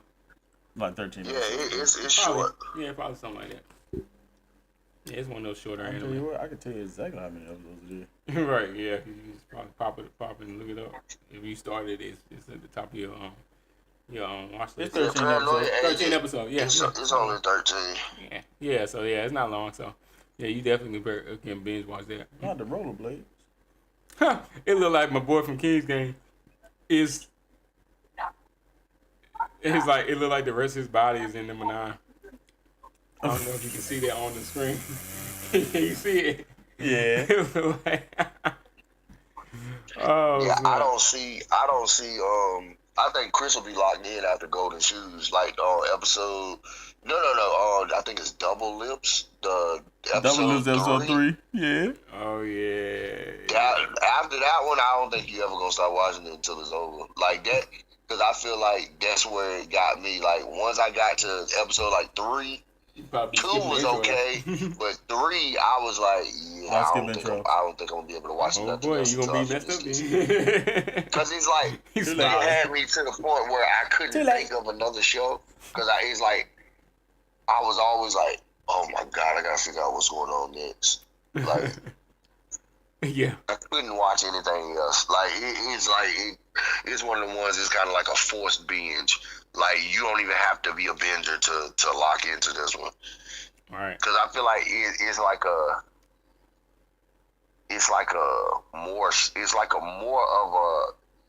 an even darker version of Takapi to me. Because it's like there is no age range to who this can affect, and it's just as gruesome every episode. Right, and ain't no saving nobody with no happy gadgets either. Nah, they're not even the hope of saving anybody. Yeah, it's like hope is just a didn't say nobody. fleeting blurring wind, because it's like there is no hope for anybody involved with Lil Slugger. So we definitely swapping out 3 and 10. Yeah. Death Note for Perfect Blue. Okay. Oh yeah. All right, that's the first Paranoia Agent. Paranoia Agent. I would put. Let me see. Let me see what we got.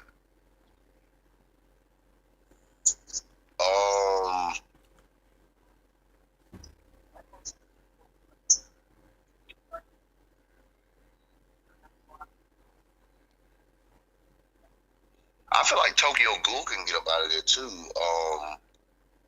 Yeah. I know Okay. Paranoia Agent. I feel like it's immediate. Like I feel like it's a masterpiece of madness. I would put that as a number one. Yeah. Because of Paranoia Agent is psychotic, bro. Like it's like you gotta have a certain level of insanity to really process. I'm telling you, I guarantee you, within the first 3 episodes, Chris, you're gonna be like, either I'm going crazy or I've been crazy the whole time. Because that's why I was at. I feel like once I got to the point where I can accept it, I was like, that's why this eerily makes so much sense to me. In this chaoticness. Yeah. I think I was already crazy. I just never wanted to acknowledge it. Because I feel real crazy the more sense this show started to make. Yeah. I'm like, oh my God. Because now it got to a point where when I got to like episode 12, certain stuff was happening throughout my day. And I'm like, oh man, Lil Sluggo on his way. I might be in trouble. I gotta get my mind right now. I need to get outside this mouth. No, can't go outside. You can't go outside. Yeah, Oh, man. Yeah, this might be. Yeah, we probably should. I would have needed to give out 5 swaps to fix it, to even begin to. Yeah, because it's not repairable, but like y'all did a good say fix the with last. You got Perfect Blue out of the jam she was in. So yeah, Perfect Blue is like a gateway for like psycho level anime. Yeah, so that was a good swap. I think that was a good swap. Yeah, so, Perfect Blue is like we a gotta catalyst change or something like that. 8 and 9 because they're just creeping me out the way it looked. That's already changing. So I know we was talking about Paranoia Agent. You know, if you're gonna put it in the Monster gonna go down. Yeah, you would have to put Monster down there if you're gonna swap for number 1 spot. So y'all good with that? Yeah, just do it. Monster ain't funny at all, but Paranoia Agent, right. Definitely is a number 1 contender. Okay, yeah, y'all agree. What do we put at 8? Is that King's Game? Yeah, King's Game at 8. Dang. I feel like King's Game can go higher, but it ain't. I feel like it ain't. It's King's Game. I feel like it's cool right there. It's like it. Once you realize what's at stake in the game, I feel like it fits. Like it's more like it's kill or be killed. So it's like I'm gonna tap into whatever's gonna keep me alive. Yeah. So it's like it's not scary. It's more like it's like a understandable hot take type deal. Like, yeah, I won't with you at first, but now that you've expounded on it, yeah, I think I'm kind of on your side with it. Like, if I'm put in this predicament, yeah, where my chainsaw at? Like, I'm gonna play that role because all y'all did. There's no way I ain't gonna be the last person. Yeah. Because it really boils down to, do you have I really feel like is your hockey on point? Because it's like, it's the inner wheel that's gonna get you through this and nothing else. Literally, Killer Instinct or like you got some racy stored up somewhere because they coming for you, and it's in the most gruesome way possible. Yeah, so we're gonna move King's Game. We're gonna move Promised Neverland. We're gonna move some of these other ones up here that's in the mid space, like Tokyo Ghoul or Parasite or Devilman. Paranoia Agent is word 1 now, right? Yeah, Paranoia Agent at 1, Monster at 9. That's the last spot we did. Perfect Blue in the top 3. Okay. Perfect Blue is in the top 3. Probably I feel like is exactly where it need to be at. Yeah. Devil-Man Crybaby is they had one of the best endings of all because of how damaging it is. I'm mild because it's weird not to say, but Parasite is weird. I just really feel like I only watched Attack on Titan in the dark because I like the way I just like the vibe it gave me. Like seeing Armin them face when stuff was happening, I felt like I was there for real. Yeah. That's why Attack on Titan for me, I can keep it high because it's like from season 1, so much chaos happened in such a short amount of time. Yeah. There was so much like unfathomable loss and destruction that it's like, dude, this is every day for them. Tokyo like this is possibly on the forecast every day. Tokyo Ghoul and Monster. Right, it does, and then of course ALT always gonna be in the conversation because we always have it as a conversation of questioning morality, whether or not you would do what Aaron did, taking out 80% for the 20. Like it does raise ethical standards. And it gives you more of a So I feel like if Attack on Titan questioning. Yeah. And One Piece was intertwined, I feel like Armin is literally Usopp. But I feel like he's a way more justifiable Usopp. Yeah. Because Armin was shell shocked from like the first few episodes. Oh yeah, definitely. But I mean, they all had like some psychological all issues. All of them got PTSD like a movie. All of them got PTSD. Like Mikasa.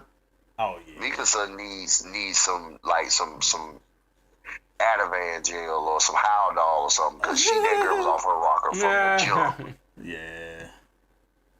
She and I mean the Ackerman blood is one thing, but I mean she had some Thorfinn type demons going on in her head. For sure. Yeah, all them jokers were traumatized as a kid.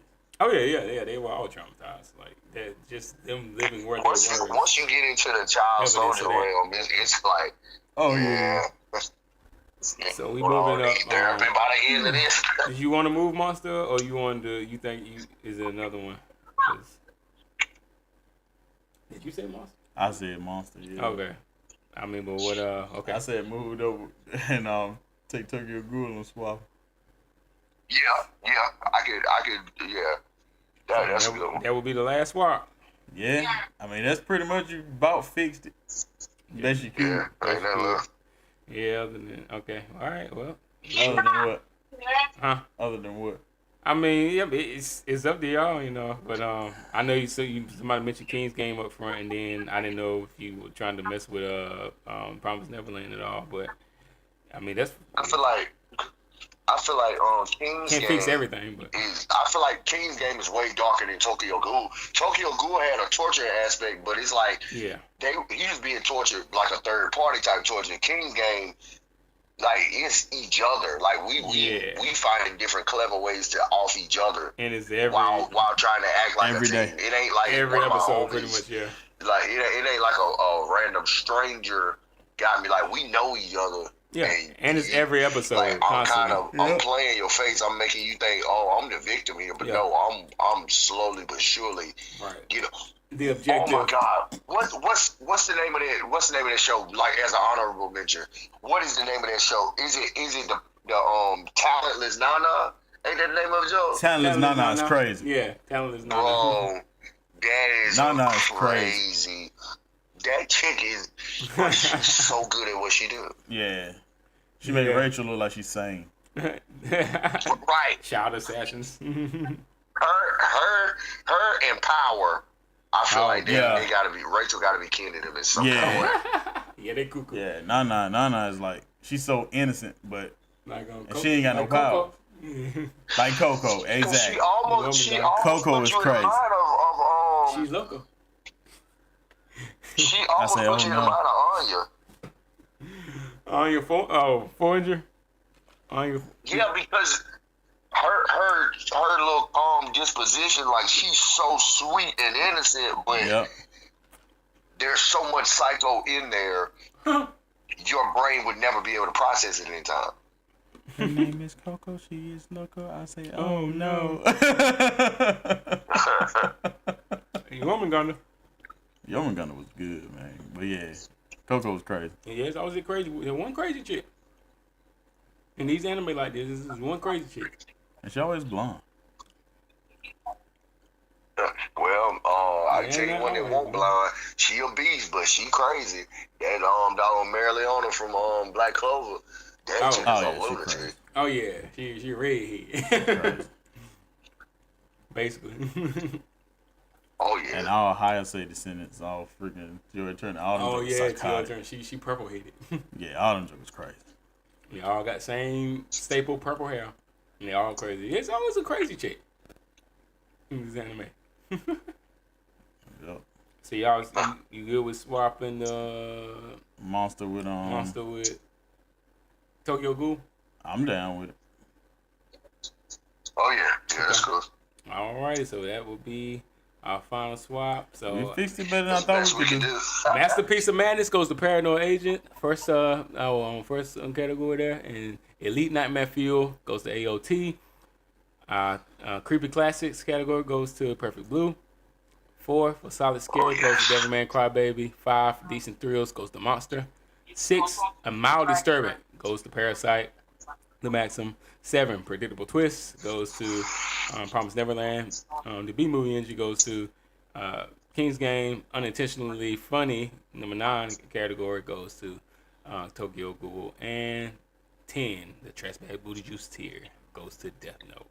Which, like we said, doesn't have anything to do with the anime itself, but this category of anime was dedicated to the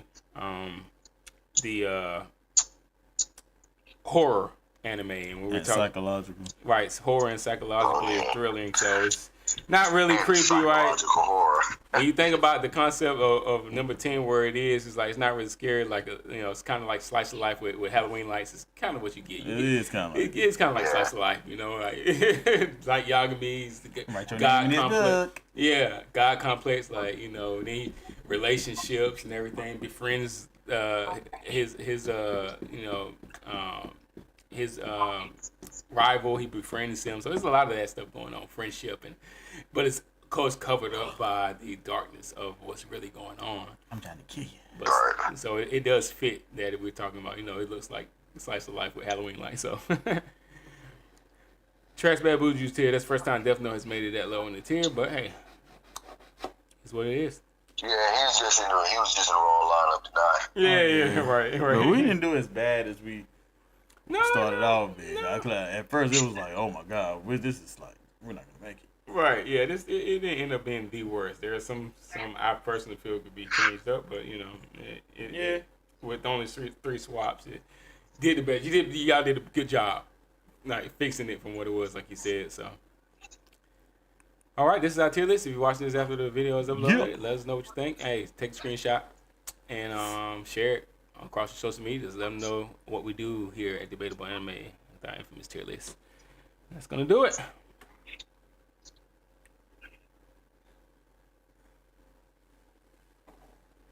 All right.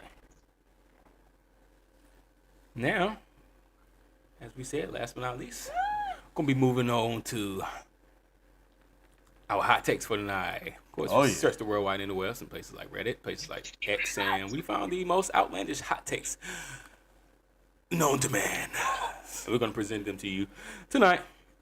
So let's get into our hot takes.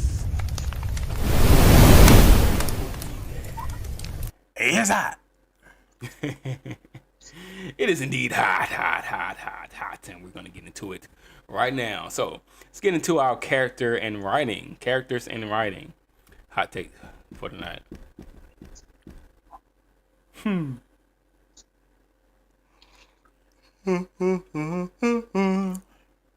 Oh, this is a good one. All right, so characters and writing. So this hot take is that good villains aren't born; they're failed heroes. Good villains aren't born; they're failed heroes. I think depending on the because some go straight to the dark side, though. Depending on what their backstory is, a lot of them have a bad experience, and they never had intentions of being a hero. Oh, you just mean like here? I mean, villains in general from off the rip, the ones that are born like into that. Yeah, because I mean, Lex Luthor, he's a brilliant mind. He was never a good person, I don't think. Yeah. Okay. Yeah. And I think when I think of a failed hero, like one person that comes to mind is like Ghetto from JJK. Like Ghetto, he comes to mind because it's like, you were on the good side, like you were, Right, his ideals kind of made him a villain. Yeah, and I think those I kind of get this hot take in a sense. I'm not saying that none of them are like already on the bad side. Like no good villains can come from them already from off the rip being the villain. But I get them saying that some good villains come from the makings of like failed heroes, because that it kind of gets us in the conversation of questioning whether or not they're reasoning, whether or not they had good reasoning. You mean like one of the best villains of all time, Magneto? Oh yeah. Well, I mean, yeah, he was. It's like that. It's that he was never. Well, he was. I feel like he still is a hero in the eyes of the mutants. Yeah, certain mutants, I guess. Yeah. The majority of like anybody that don't rock with Xavier is 9 times out of 10 pulling for Magneto. And Magneto rocks with Xavier. He just don't like his style of how he conducts it. Yeah. That's where they more at odds at. Like the follow through on it. Yeah. Xavier's a douche. Charles. Don't Charles. Charles throttling everybody. Pretty much. Yeah, he gonna nerf them all. Gotta nerf them all. So that we can be part of society. Yeah. Yeah, you saw what Jean Grey did to him. She said she got a nerf for him, all. Yeah. It's Martin Luther King, Malcolm X duality. Yeah, they did it on purpose. Like separate from these jokers. They like live among. They like these niggas got some good storylines. Let's take that. Use it for our character development. Oh no. Yeah, Magneto's like, man, we'll just go live over here. Like, just leave us alone. Yeah. Let the mutants live. We'll live over here on our own side. Xavier like, no, let's live in their world. But yeah, the concept is like, they. Yeah, I feel like Xavier had a I want to belong complex. Yeah. He built something some place where he could belong, I guess. Good thing he was building and won't trying to build no stairs and then. That's messed up. That's messed up. But yeah, I like Ghetto is one of the first ones to come to mind when you're talking about because I just think it's because it makes you question like, okay, is he really wrong for going over to this side? He had his morals, his beliefs, and he wouldn't have been like that if he ain't had to eat the daggone curses. Maybe not. Don't have to taste so bad. But like you said, he came to the realization like these are the individuals that we protecting. Yeah, we protecting people without curse energy, or they can't use curses. If we just kill them all, then we wouldn't have to. Then we wouldn't have to do all this time protecting them. And also, I wouldn't have to eat the. Then I wouldn't have to eat curses. Like maybe that was his primary reason behind it, but he spoke as if it was secondary. But yeah, it does. I think it just makes for good conversation. But to say that good villains aren't born, yeah, I do think that's like not true. I just think they can be both, right? Failed heroes can also be. Oh, they can be both. Can be good villains, Oh yeah. But the take itself is like they aren't born. Like you don't just you're not born a good villain. Like you don't. You just like failed heroes, or like the good villains that we know of, they're failed heroes. So, But I'm like, no, like Ty said, the Joker won't never a hero. Yeah, he was. I don't think he was ever really, conducive to society or ever trying to be like a good citizen or anything. It was just, some people are just evil incarnate, and we have those characters. So to say that good villains aren't born, I'm not. Villains are most definitely born. Yeah, Dio Brando, and I'll leave it at that. Oh yeah. Yeah, he was never good. His life's work was to torment. I feel like he was a demon. Like right, he didn't even try like, to be a hero. I get to go try something again. Look, I'm gonna be the best, most sinister, diabolical creature you ever seen if you let me back up there. All right, we'll see what you got. Yeah. So he got a point to prove. Like he like, look, I ain't here for a long time. I'm here for a real I go as time. far as to take this man's body. Well, unless and make his offspring my offspring. Unless you look at it from the standpoint of he in a different realm, he's Frankie, so he's a hero in that aspect. His voice actor. So he's on the Straw Hats crew, so they're technically heroes. But that's the only world in which Dio Brando. Seriously? I never put two and two together with it. Yeah, that's the same voice actor. Oh my God. The voice actor for Frankie is Dio. I didn't know that. Yeah, Patrick Sates, yeah. Wow. Oh yeah, I had to look it up because I was like, no, somebody lying. There's no way. But that's right there. They had the president right there.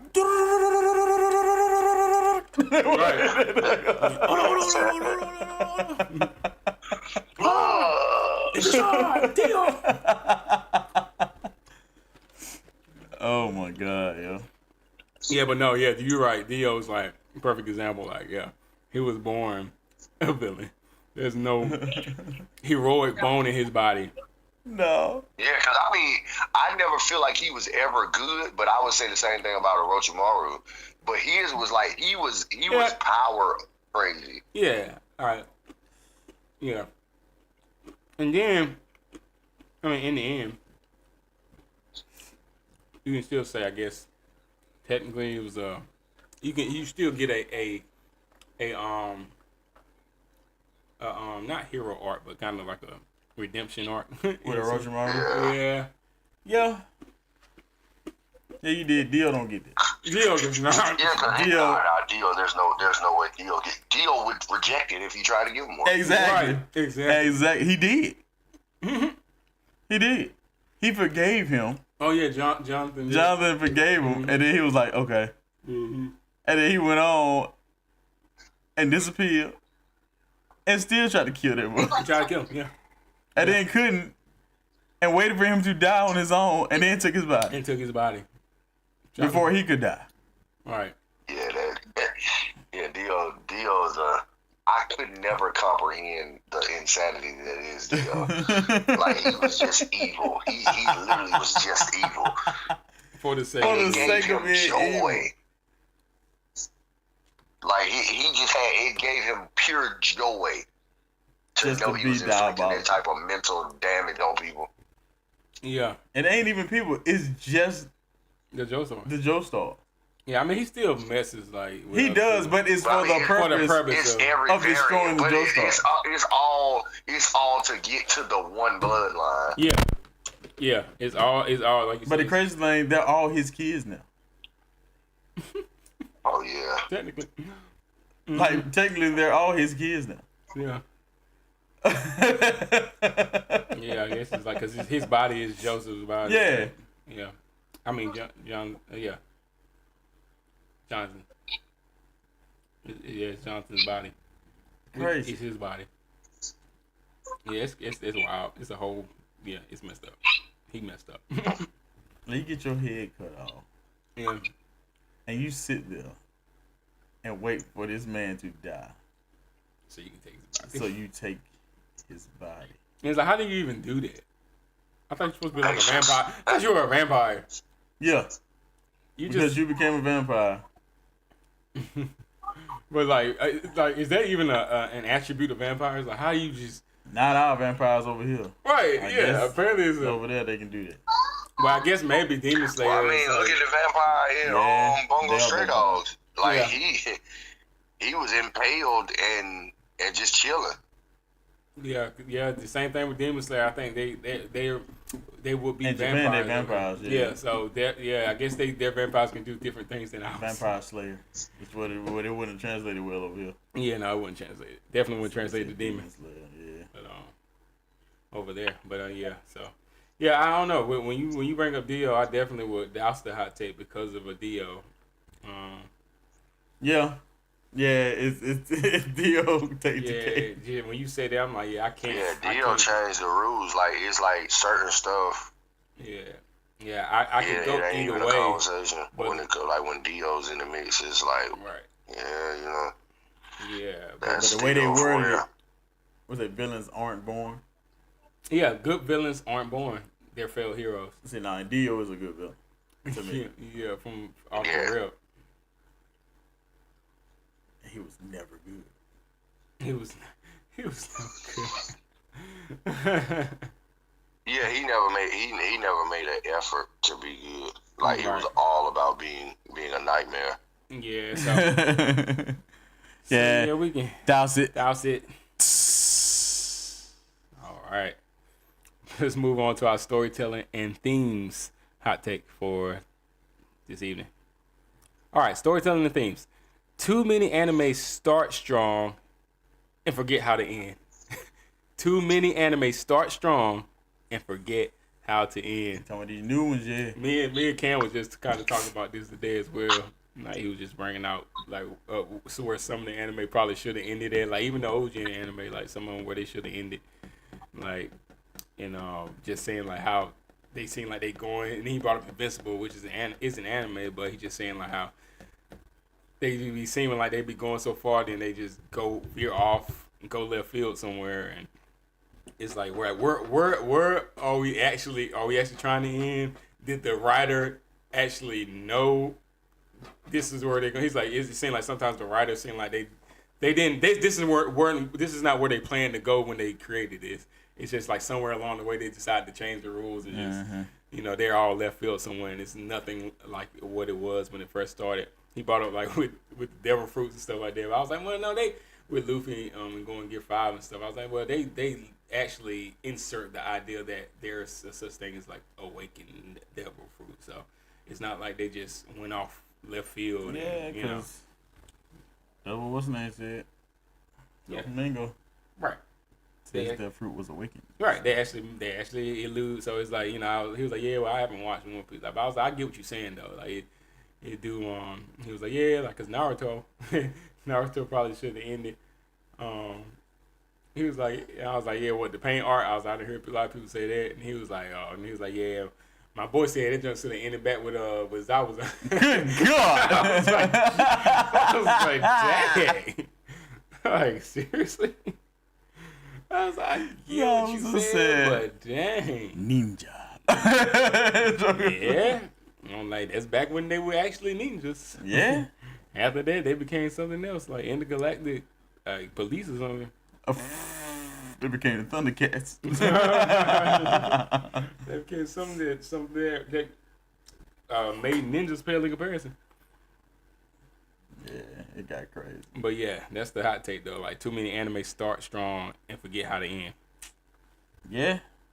Yeah. So I mean, I can agree with that one. Yeah, I don't hate that. I don't hate that take.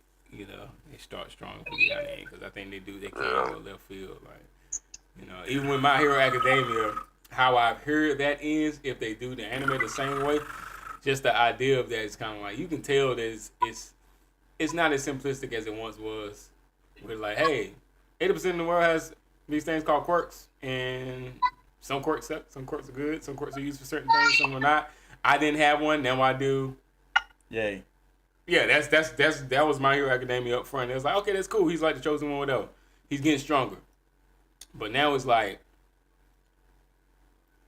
okay, it's like everybody's even with the main villain, it doesn't even seem like it's a one-on-one standoff between like the protagonist and the antagonist, the main hero and the main villain. It's like everybody's involved. It's becoming one of like the power of friendship type deals all over again. So I don't know how it's gonna end, but I'm not I'm cool with the way season 8 is starting with My Hero Academia, but I just don't know how it's gonna end. And I'm not really excited about the ending. I'm just more excited now about the season because they came on. They started on a strong note. So the totality of the season, I'm like, okay, I'm excited to see what comes next. But the ending, I'm not. I don't feel like I'm gonna be like, oh my god, that was like such a great ending. Oh no, I know I ain't gonna feel like that. Right. So that would still fall into the category of what this hot take is saying. Like too many anime start strong and then forget how to end. So. Oh yeah. Yeah. So we won't douse that. Yeah. I can't douse that one. All right, let's move on to industry and fandom. Let's see. Dang. All right, so in industry and fandom, our anime hot take for industry and fandom. Anime news cycles move so fast, fans forget masterpieces within a year.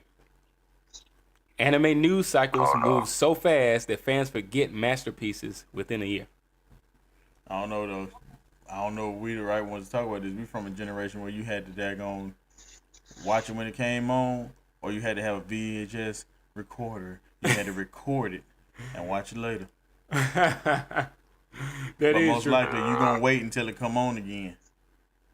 We had network television. That is true.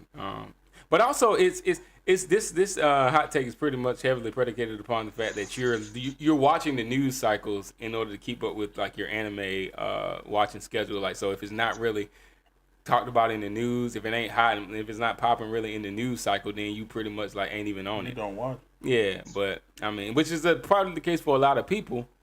But if you ain't really even following the news cycles like that, if you just watching anime as it may be recommended to you by friends or whatever, then if you ain't really following the news cycle, then this wouldn't even wouldn't apply to you. Yeah. I don't know. Like I said, I don't know the ratio between new people watching or old heads like us is watching. Right. Because we're not really following the news cycles like that. I said I do now sometimes because I'm researching and stuff like that, but I'm not really even in doing that. I'm really not watching the news cycles to, figure out what to watch. Figure out what as far as and what to watch or even talk about was like the stuff we talking about half the time. It ain't even really big in the news cycle, Like you bring up to Your Eternity. Your Eternity ain't really. Ain't nobody watching it. Yeah, they bring it up. They'll bring it up for like it's a new season. It's not a hot answer. No, so it ain't trending or nothing like that. So like, Right. it should already be not. We shouldn't even be talking about it. You know what I'm saying? So if we're following the news cycles, we shouldn't even really be talking about it. If you're trying to trend, you wouldn't be talking. Yeah, exactly. So we don't do that for a lot of anime. So we wouldn't. You right. We probably wouldn't be the best to talk about. To at least talk about this hot take. But we could talk about what we want. But we wouldn't be the best supporters of this hot take. I guess I would say because we're not really following the news cycles. Of course, our answer gonna be no because that ain't us. Yeah, right. We still gonna be talking about next year and the year after if we like the anime. You know what I'm saying? Like it don't got nothing to do with the news cycle. So I really can't. I don't know how to answer this. So for this show, we're gonna douse it. Yeah, we're just gonna douse it. Anime news cycles move so fast that fans forget masterpieces within a year. Not these fans. But I see the point. Yeah, I see it. But because we personally wouldn't forget it within a year, then. I would like to say they're right though, because everything else goes like that. Everybody's attention span is short as a gnat fart. So I mean, good God, gnat fart. Oh, that's crazy. Yeah, so personally, we would douse it, but realistically, it's probably true. Valid hot take.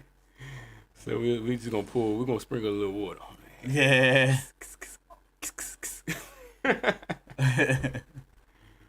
All right, let's move on. Overrated versus underrated. Overrated versus underrated. All right.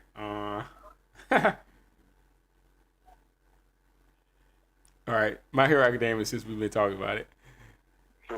My Hero Academia season 1 is still the best the series has ever been.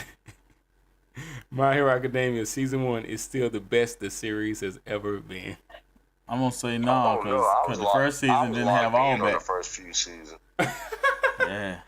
This nigga said I disagree because first season didn't have all that. No, but I feel like first season was good. Yeah. But I don't know that it was my favorite season. Yeah. Of course, it was why I watched season 2 because I mean it was a good transition, but I feel like overall, I don't think it was the greatest out of the My Hero Yeah. at all though. Like it was definitely one of the good ones. Yeah. Yeah. But I feel like a lot went on. Like when you get to like their actual like the different battles and tournaments based off your class grade and stuff. Right. It got real out there, and that was way after season 1. Yeah, I even like what was it, season 3? Was season 3 the entrance exams? Or was it season 2? I think it was like halfway through 2 or it was like all of 3. Yeah. Yeah, I can't remember what season it was, but anyway, whatever it was, I was feeling like I liked that art, but yeah, I like that art, but a lot of people didn't like it because it was like, yeah, they spent too much time in one place. I'm like, of course they spent too much time in one place. I mean, 90% of the freaking anime is happening at UA, like, or around UA's like campus, pretty much, like. So, I mean, at least like 80% of anime, I'll say. So, I mean, to say that, then it's like, yeah, that's not really fair. But you know, it's they're kids in school. But yeah, season 1 was good though. Season 1 was good because that was still season 1 ended with All Might coming and the whole Nemu thing. I think was that season 2? I think that was season 1, right? The Nomu, I think Nomu, it was yeah. in the 1. Okay, yeah. Where he had to go plus ultra on him. Yeah. When All Might hit that. Oh, I didn't put this because I didn't put my back into it. One thing I hated about My Hero, they did not give you anywhere near enough. It's the same thing they did with Hashirama in Naruto. They show you the most OP character that seems like ever been on this earth, and you don't never show none of his fights like that. Right. Yeah, they really don't. Yeah, and that's another one of the ones where it's like, yeah, they could go back and do a whole. They could have a whole. I like what they did with Vigilantes, but I feel like they could really go and focus on some of the heroes, like pro heroes, in their past, and their backstories, and do a whole like anime or like movie or whatever survive. Yeah, surrounding them. But yeah, season 5 wasn't bad either. So. Yeah, I don't think season 5, like the joint training arc where Endeavor took on like Midoriya and them, like that art wasn't too bad. That's when you really start being able to see Hawks and stuff get in. You start getting a lot of stuff with Hawks and whatnot. But yeah, 6 wasn't too bad either. The whole war, was it like Liberation War? That wasn't too bad. You start seeing a lot of different villains coming into that art. But anyway, yeah. I don't know. One of my favorite arcs was Deku and Little Reverse Girl versus Overhaul. Oh, with what's the girl name? Yuri or something like that, whatever her name was.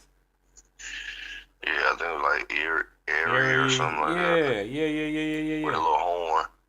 Right. Yeah. Like that fight, like he's destroying himself. Yeah. Like the entire fight, and she's able to make it never have happened because of her ability to rewind. It's like, yeah, bro, that's like literally they were the perfect complement to each other's power. I can go for broke with and push past my limits with no like, really, as long as I can endure the pain. I got a limitless supply of rewind, so I can run it back every time. Yeah. Exactly. Yeah, that's why I say I was think. kind of dope. Yeah, so that one too. To be honest, I think that might have been my favorite. I think that might have That been was my my favorite. part of my hero. Yeah, I mean, that even might have been my favorite arc too. Lemillion, I think that's when he first lost his power. Like when they shot him with the thing and messed his quirk up. Yeah, messed his quirk up. He could no longer phase through stuff or whatever. So yeah. I mean, I was confused because I'm like, I thought Lemillion was like the next All Might. So I'm like, if he gone, they screwed. Supposed to have been, yeah. He was pretty much being like brought up and groomed to be that. So for that to happen, yeah, and that's when old dude like All Might's former like sidekick, Night Eye or something or whatever. The dude that can kind of see the future. I think it was like Night Eye or something like that. Yeah. I think he because Lemillion was like under his wing, or whatever. I think, but yeah, he pretty much that's when he bit the bullet, that season as well. So yeah, that was season 4 if I'm not mistaken. So we had Eerie and all that whole deal. Yeah, and what's the name? Yeah, he was a good villain too. So I think all that was a really good. It was a really good season. Them going in to get Eerie, I didn't hate that. So, but yeah, like we're talking about it now, and it's like there's a lot more to season 1. Love My Hero. Season 7 just made me feel like, why did I ever love this show? 6 and 7, I feel like kind of. Yeah, it was starting to fall off a little bit. They kind of made me feel like, what? Yeah, they started falling off on 6, and then like by the end of 6, and then 7 was like, yeah, they didn't do from start to finish. In 7, it was kind of like, what is this? Starting Strike to the final war, it was like from the beginning of the war, it was like, yeah, y'all didn't have to do what y'all did. Just to start off like they did with Star and Strike, I was like, y'all didn't have to end it like this. But anyway, yeah, I think we've made a pretty good case for there being other seasons of My Hero that were, more watchable than season 1. Not saying season 1 was bad, but it still was yeah, I don't know. It was good though. Like I said, you had some good moments, some hype moments in season 1, but to me not the best season. Right, the hot take is My Hero Academia season 1 is still the best the series has ever been. Like it got better. It got better in the season 1. I don't agree with that at all. Yeah, it definitely got better in season. Because you talk about season 1, Deku couldn't even use like but a small percentage of One For All. So yeah, it's like no, yeah, he definitely has gotten, since he's been able to tap into some of the other quirk users, the other users of One For All. He's been able to tap into some like pretty amazing quirks. So I think that's ridiculous in my opinion to be like, yeah. And of course that's me speaking character heavily, like focusing heavily on Deku. But I mean, my goodness, he is the protagonist there, so this is like kind of hard to talk about it without bringing him into the conversation. Because especially season 1 was heavily centered around Deku, because he's just getting the quirk and he's just getting into the school and all that. Trying to figure out how it's go. Right. So to say that it's the best series ever been, then you will have to be there. I'm pretty sure their reason it has to be a lot of heavily centered around Deku as well. So that's as far as my reason why other seasons are better, then it's the same thing. I'm using the same reason as because Deku can do a lot more than he can do in season 1. A lot more effective. Yeah. So yeah, I don't know. I might have to dodge that one.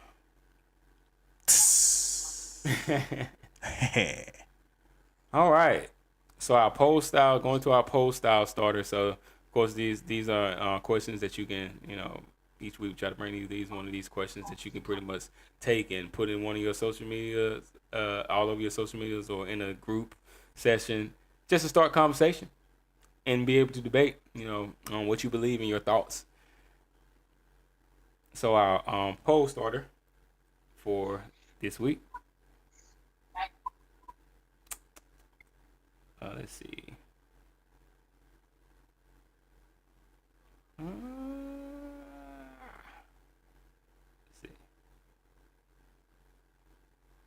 All right. So, should anime focus more on endings than world building?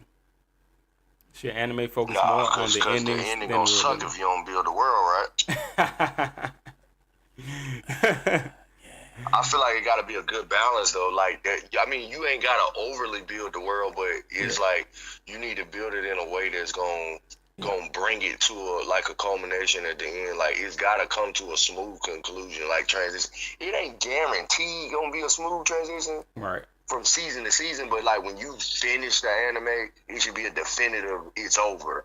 Yeah, and so it's like your story gotta build towards that, right? And you leave it's like if free run never ends because free run don't die no time soon, even the narrator dead and gone type thing. It's like come on now, why did you do this to me? Yeah, that's true. And if you build if you focus more on your world building, I think that leaves a lot of room to have a better ending as well. Like you have more options. And it gives you more options. If you ever running low on story, it gives you limitless options because your world is broad enough where you can pull this aspect in. Now it's a part of the main story. But you can have plenty of those Easter eggs sitting around if you have a broader world. Yeah, and even that's why stuff like free run or that time I got reading Tornadoes, it's like everything they incorporate is from all over the place, but everything they incorporate becomes a part of the story because it's centered around Rimworld. So it's like that's where world building, no matter how you end it, we know you pretty much. I mean, they can spin it with Rimworld like. Rimworld just leaves existence because it's conquered everything. It is eating every possible foe in sight from gluttony, and now it has just become the universe. But you would never, without gluttony being tied into the story and being able to consume entities outside of your realm of size or your capacity, something you can actually hold. Gives you those options, like in the middle of the fight where you're losing. I mean, you ain't taking no damage, but you're not ahead in the fight. But you can tap into something that we expounded on previously. Everybody done probably forgot about gluttony and stuff, and then it's like you can apply it. Well, automatic victory. Crazy. Yeah, and even if you don't, but if you never go into detail on how that power works, it's like. Wait, no, I thought that was just when you was in that form. Yeah. Kind of like Clevitas. Like you seen Clevitas, right, Joe? Oh yeah. So the way that he has to go into the child, the little weak human. Yeah. He has none of his power. Right. Exactly. He can't really move like he wants to. Right. Because him in his real form is untouchable. Versus the little vessel that he uses in the meantime, it's that's a night and day difference. And if you don't make that clear, nobody understands why he loses the fight when he's in that form. Because it's no, but he's this person. Yeah, but now he's a human version of it. It's you humanize them to the point where he's fragile. Exactly. He can't be hurt. Because he's in his form. Yeah, and that's gonna change the way that element could change the way it ends. But like you said, if your world building is broad, then you have so many different options. But even if your world building isn't as broad, you still. I feel like when it's a narrow one, But it can be narrow. It can be narrow. It doesn't have to be expensive. It's expensive as long as the world building, you've put enough work in. You don't have to make it like you said. Oh, at the beginning, you don't have to overly expand your world. But as long as you put enough elements, as long as you put enough elements in there, to keep the story going long enough, you don't really even have to know right now how the story exactly ends. You can even have it an open-ended ending, leave it kind of open, to keep people guessing. You can have an ending like that, but if your world building is I think Oda did it right. I think Oda did it right.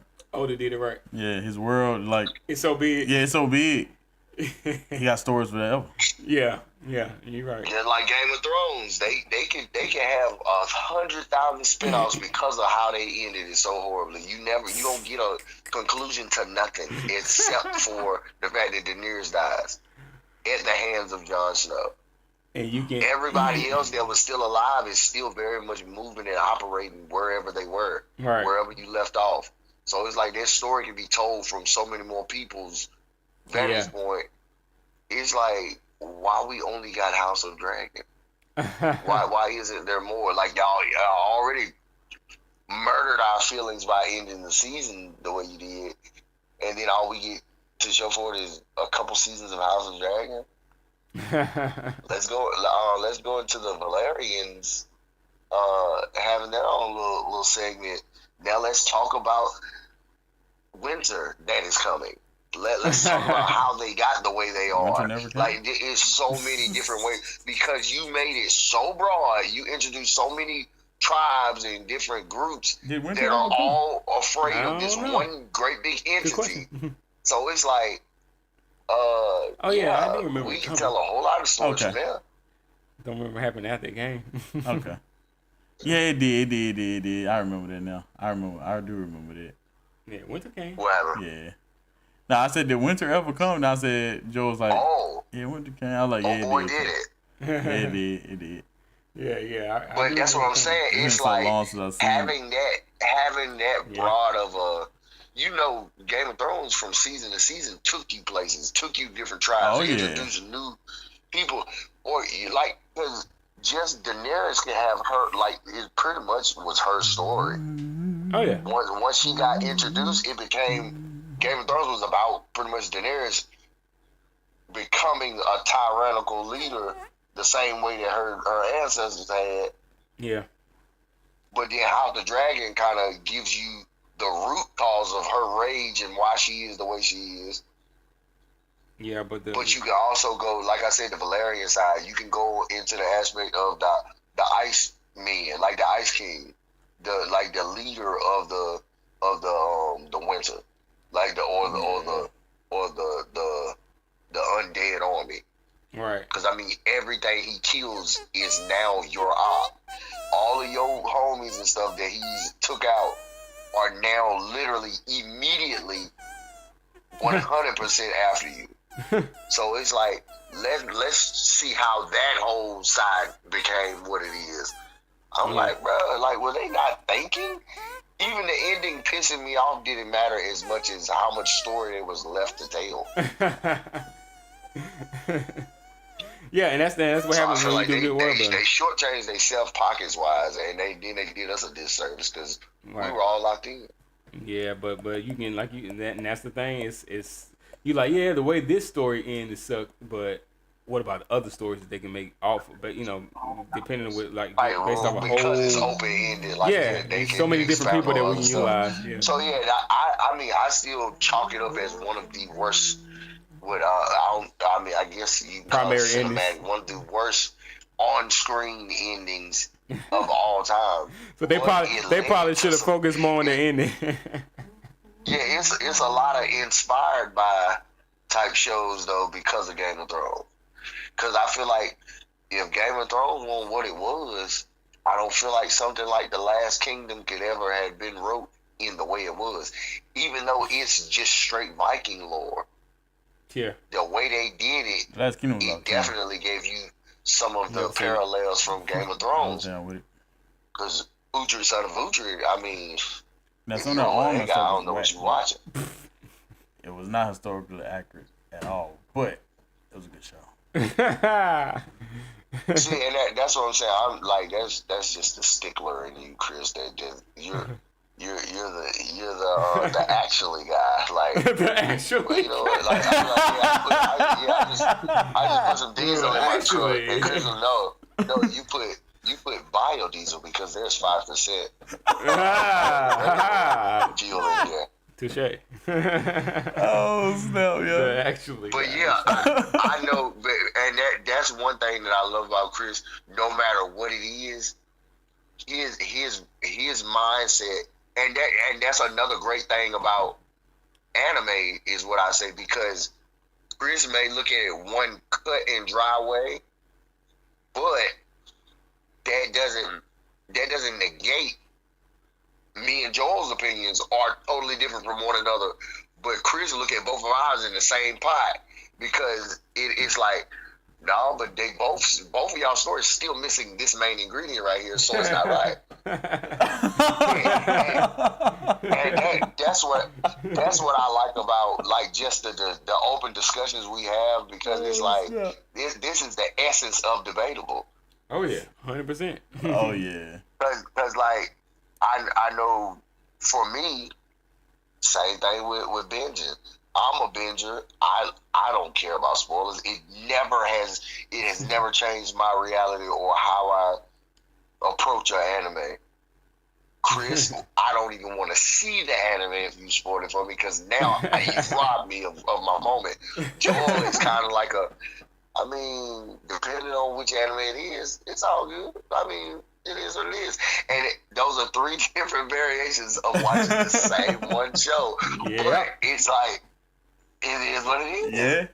Oh yeah. And I love it because I feel like there wasn't a better group that could come together than us, because we all have such abstract thought processes when it comes to anime. So it's like, yeah, we just need more people to tune in so they can enjoy us the same way we enjoy anime.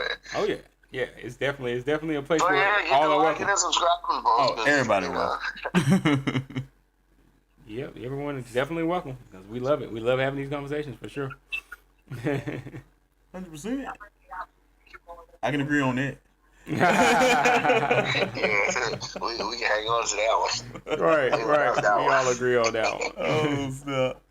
But yeah, I'm in agreement like with the world building statements. Like, yeah, definitely if the world is big enough, then we definitely can continue to grow and expand, and then the ending can kind of, the ending can be a side note. You don't have to end so quickly, right? But there are anime, like you said, if you're talking about, of course, Game of Thrones isn't an anime, but if you're talking about something like that, the way it ended, many people probably do feel like, okay, y'all probably should have focused on the ending more than y'all did the world building, so we can actually get some good closure. But they're like, hey, the world is so big. Guess what? We still got the other Stark chick over here, and we got some of the other characters over here. Yeah, so we can keep the story going, in a sense. If enough of y'all watch something like it's just not an anime either, but Walking Dead. I don't know. I don't feel like they focus too much on anything, because they don't seem like they focus on the ending at all, because it's still going. And then I stopped at season 9. At the end of season 9, I don't know what's going on. Right, and then like the world isn't really that expensive, if I'm not. Right. It's just kind of. That one's just cut and dry. But like another good one would be on like Stranger Things, the Upside Down in Stranger Things. Yeah. It's like that's literally the total opposite Earth. Yeah, there's no limit to how many different ways you can go through that. Yeah, that's some good because it's like when you don't even know how big the other side is, because it's literally the total opposite of everything on Earth. Yeah, exactly.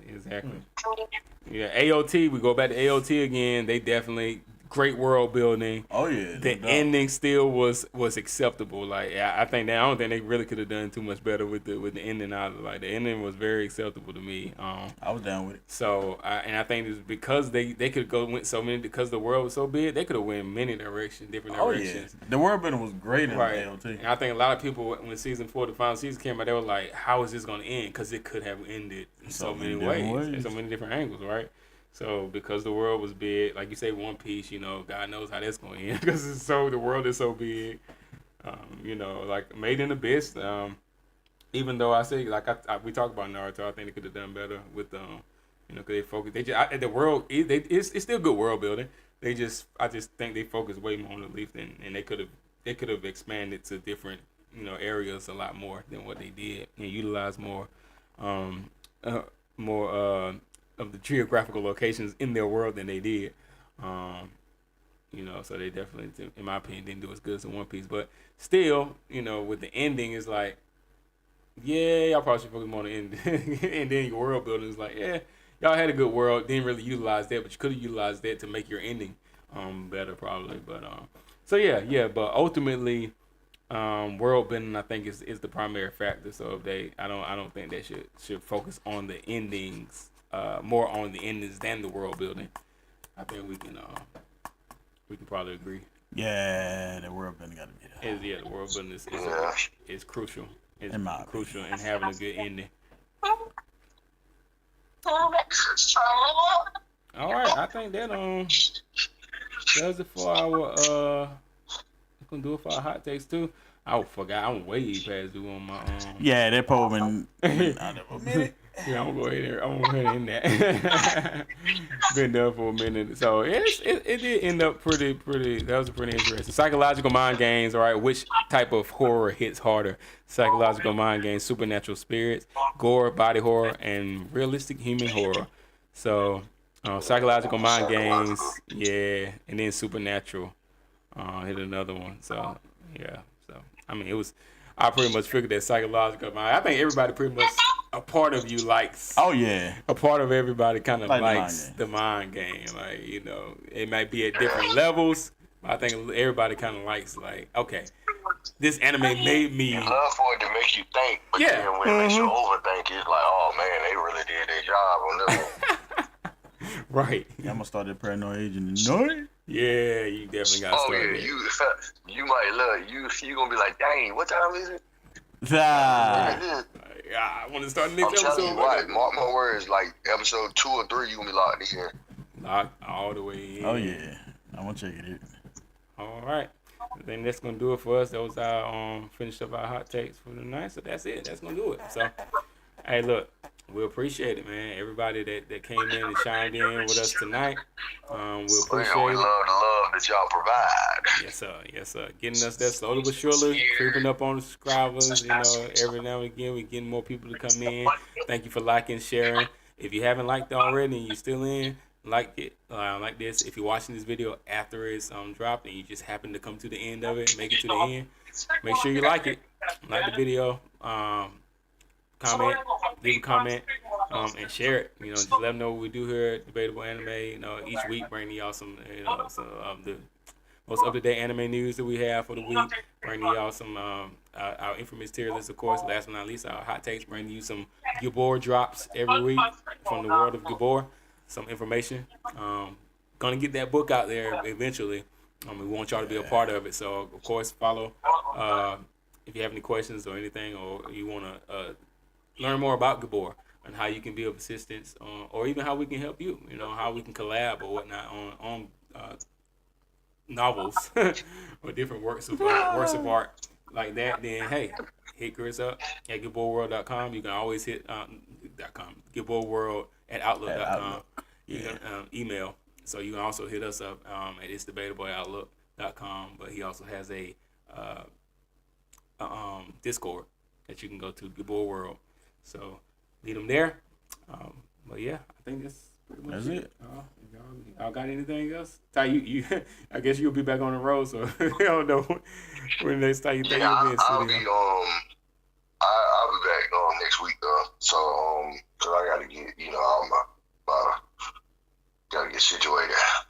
Oh yeah. From my fiasco. So yeah, I'll be right back. Okay. Tearful, yeah. So I guess that means you may or may not be in studio. Yeah, I'm planning on. I don't know about this weekend, but I know for sure next weekend I'll be back. Gotcha. Like this upcoming weekend, not 100% sure, but I know next weekend for sure I'll be like in North Carolina, so I'll definitely be able to pull up. All right, the following weekend. Cool. Yeah. Cool. Sounds like a plan. We might. I guess we'll leave it for then. Let's get back to the studio, man. Our hot sauce, man. I do our hot sauce. Oh yeah, I got. Yeah, we can get prepped for the studio too. Oh yeah. I definitely missed that. Yeah, I do too. Yeah, it was fun. The one shot was fun though. Like. Yeah, we'll be there sooner than later. I just talked to the guys this week. It was Tuesday or Wednesday. Oh yeah. Like I said, we'll probably chop it up again this week, and I'll let y'all know when we can look to be headed up that way again. Oh yeah. Like I said, whenever it is, it'll be when it'll be. But yeah, it's definitely a good experience. So I appreciate you turning us on to that. That's some good stuff. Oh, the best is yet to come.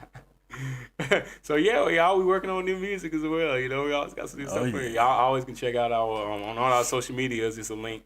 And then you go over to our song "She's Mine." It's out there on pretty much all streaming platforms. So check that out as well.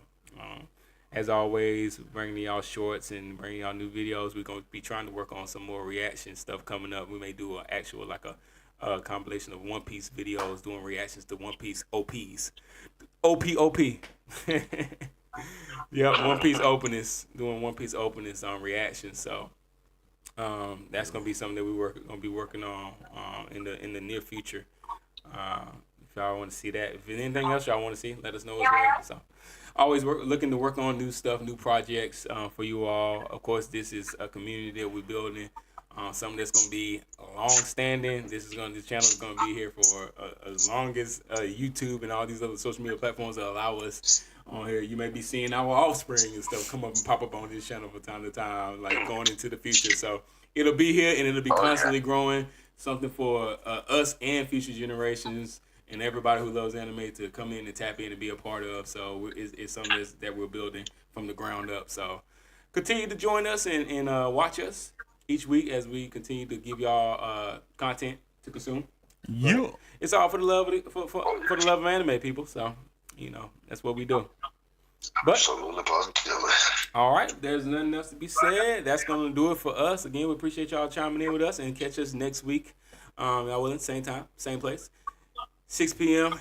EST, right here on Debatable Anime Podcast. Oh yeah. Deuces. We'll see y'all in the next one. Peace. It's your opinion, my opinion. Somebody else's.